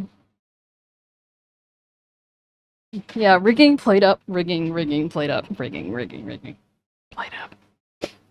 Just kidding. Okay, I guess we'll raid Sky then. It's because I saw on my friends list that 𝗟𝗍𝗀𝗀𝘀 was opening. Yeah, she has streamed avatars open and stuff. Are you streaming soon? But otherwise, I guess we could just raid Sky in a hot second.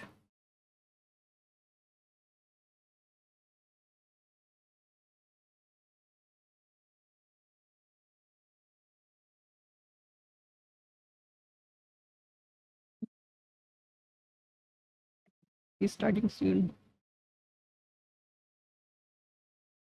Yeah, see if I can get her to start streaming so that I can raid her.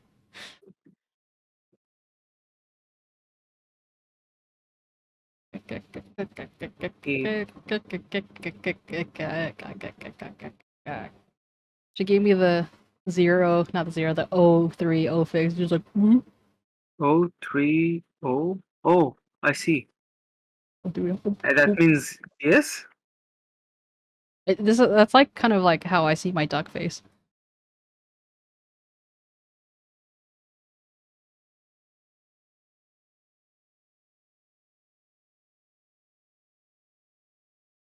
But yeah. I hope everyone else has a good day. Sorry. I've been kind of off my game lately.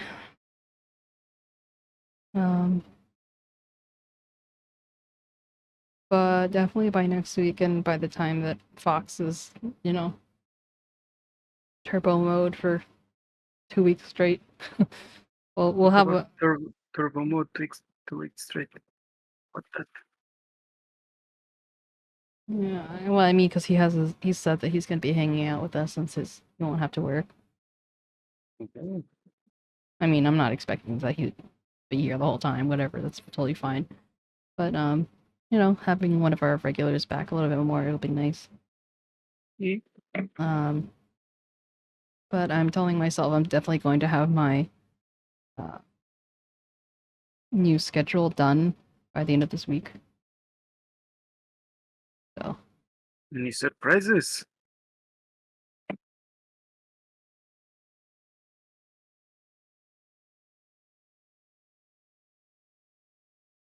No, I guess not.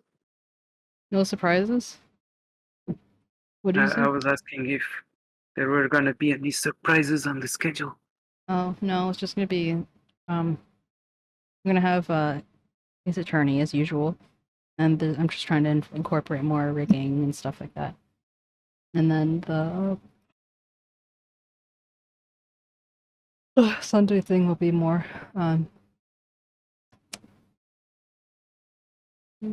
solidified, question mark. Alright. So 𝗟𝗍𝗀𝗀𝘀's gonna watch the Nintendo Direct.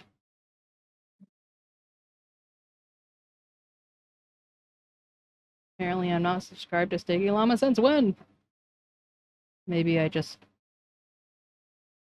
It has not rated me in the last 30 days. I see you. I've rated her a lot. I've rated her 4 times in the last 30 days. It's awkward. Not awkward, it's but... possible that you stream 4 times more than 𝗟𝗍𝗀𝗀𝘀. Perhaps. Yeah, you know, I'm definitely joking about her not rating me, in case anyone's wondering. That's totally fine. We don't always stream at the same time anyway. But anyway, okay. I go now. I see you tomorrow. We do things and we chill. And I'm sorry once again for ending early. Thank you so much. Appreciate you guys. Bye bye friends. Bye bye Floof. Bye bye.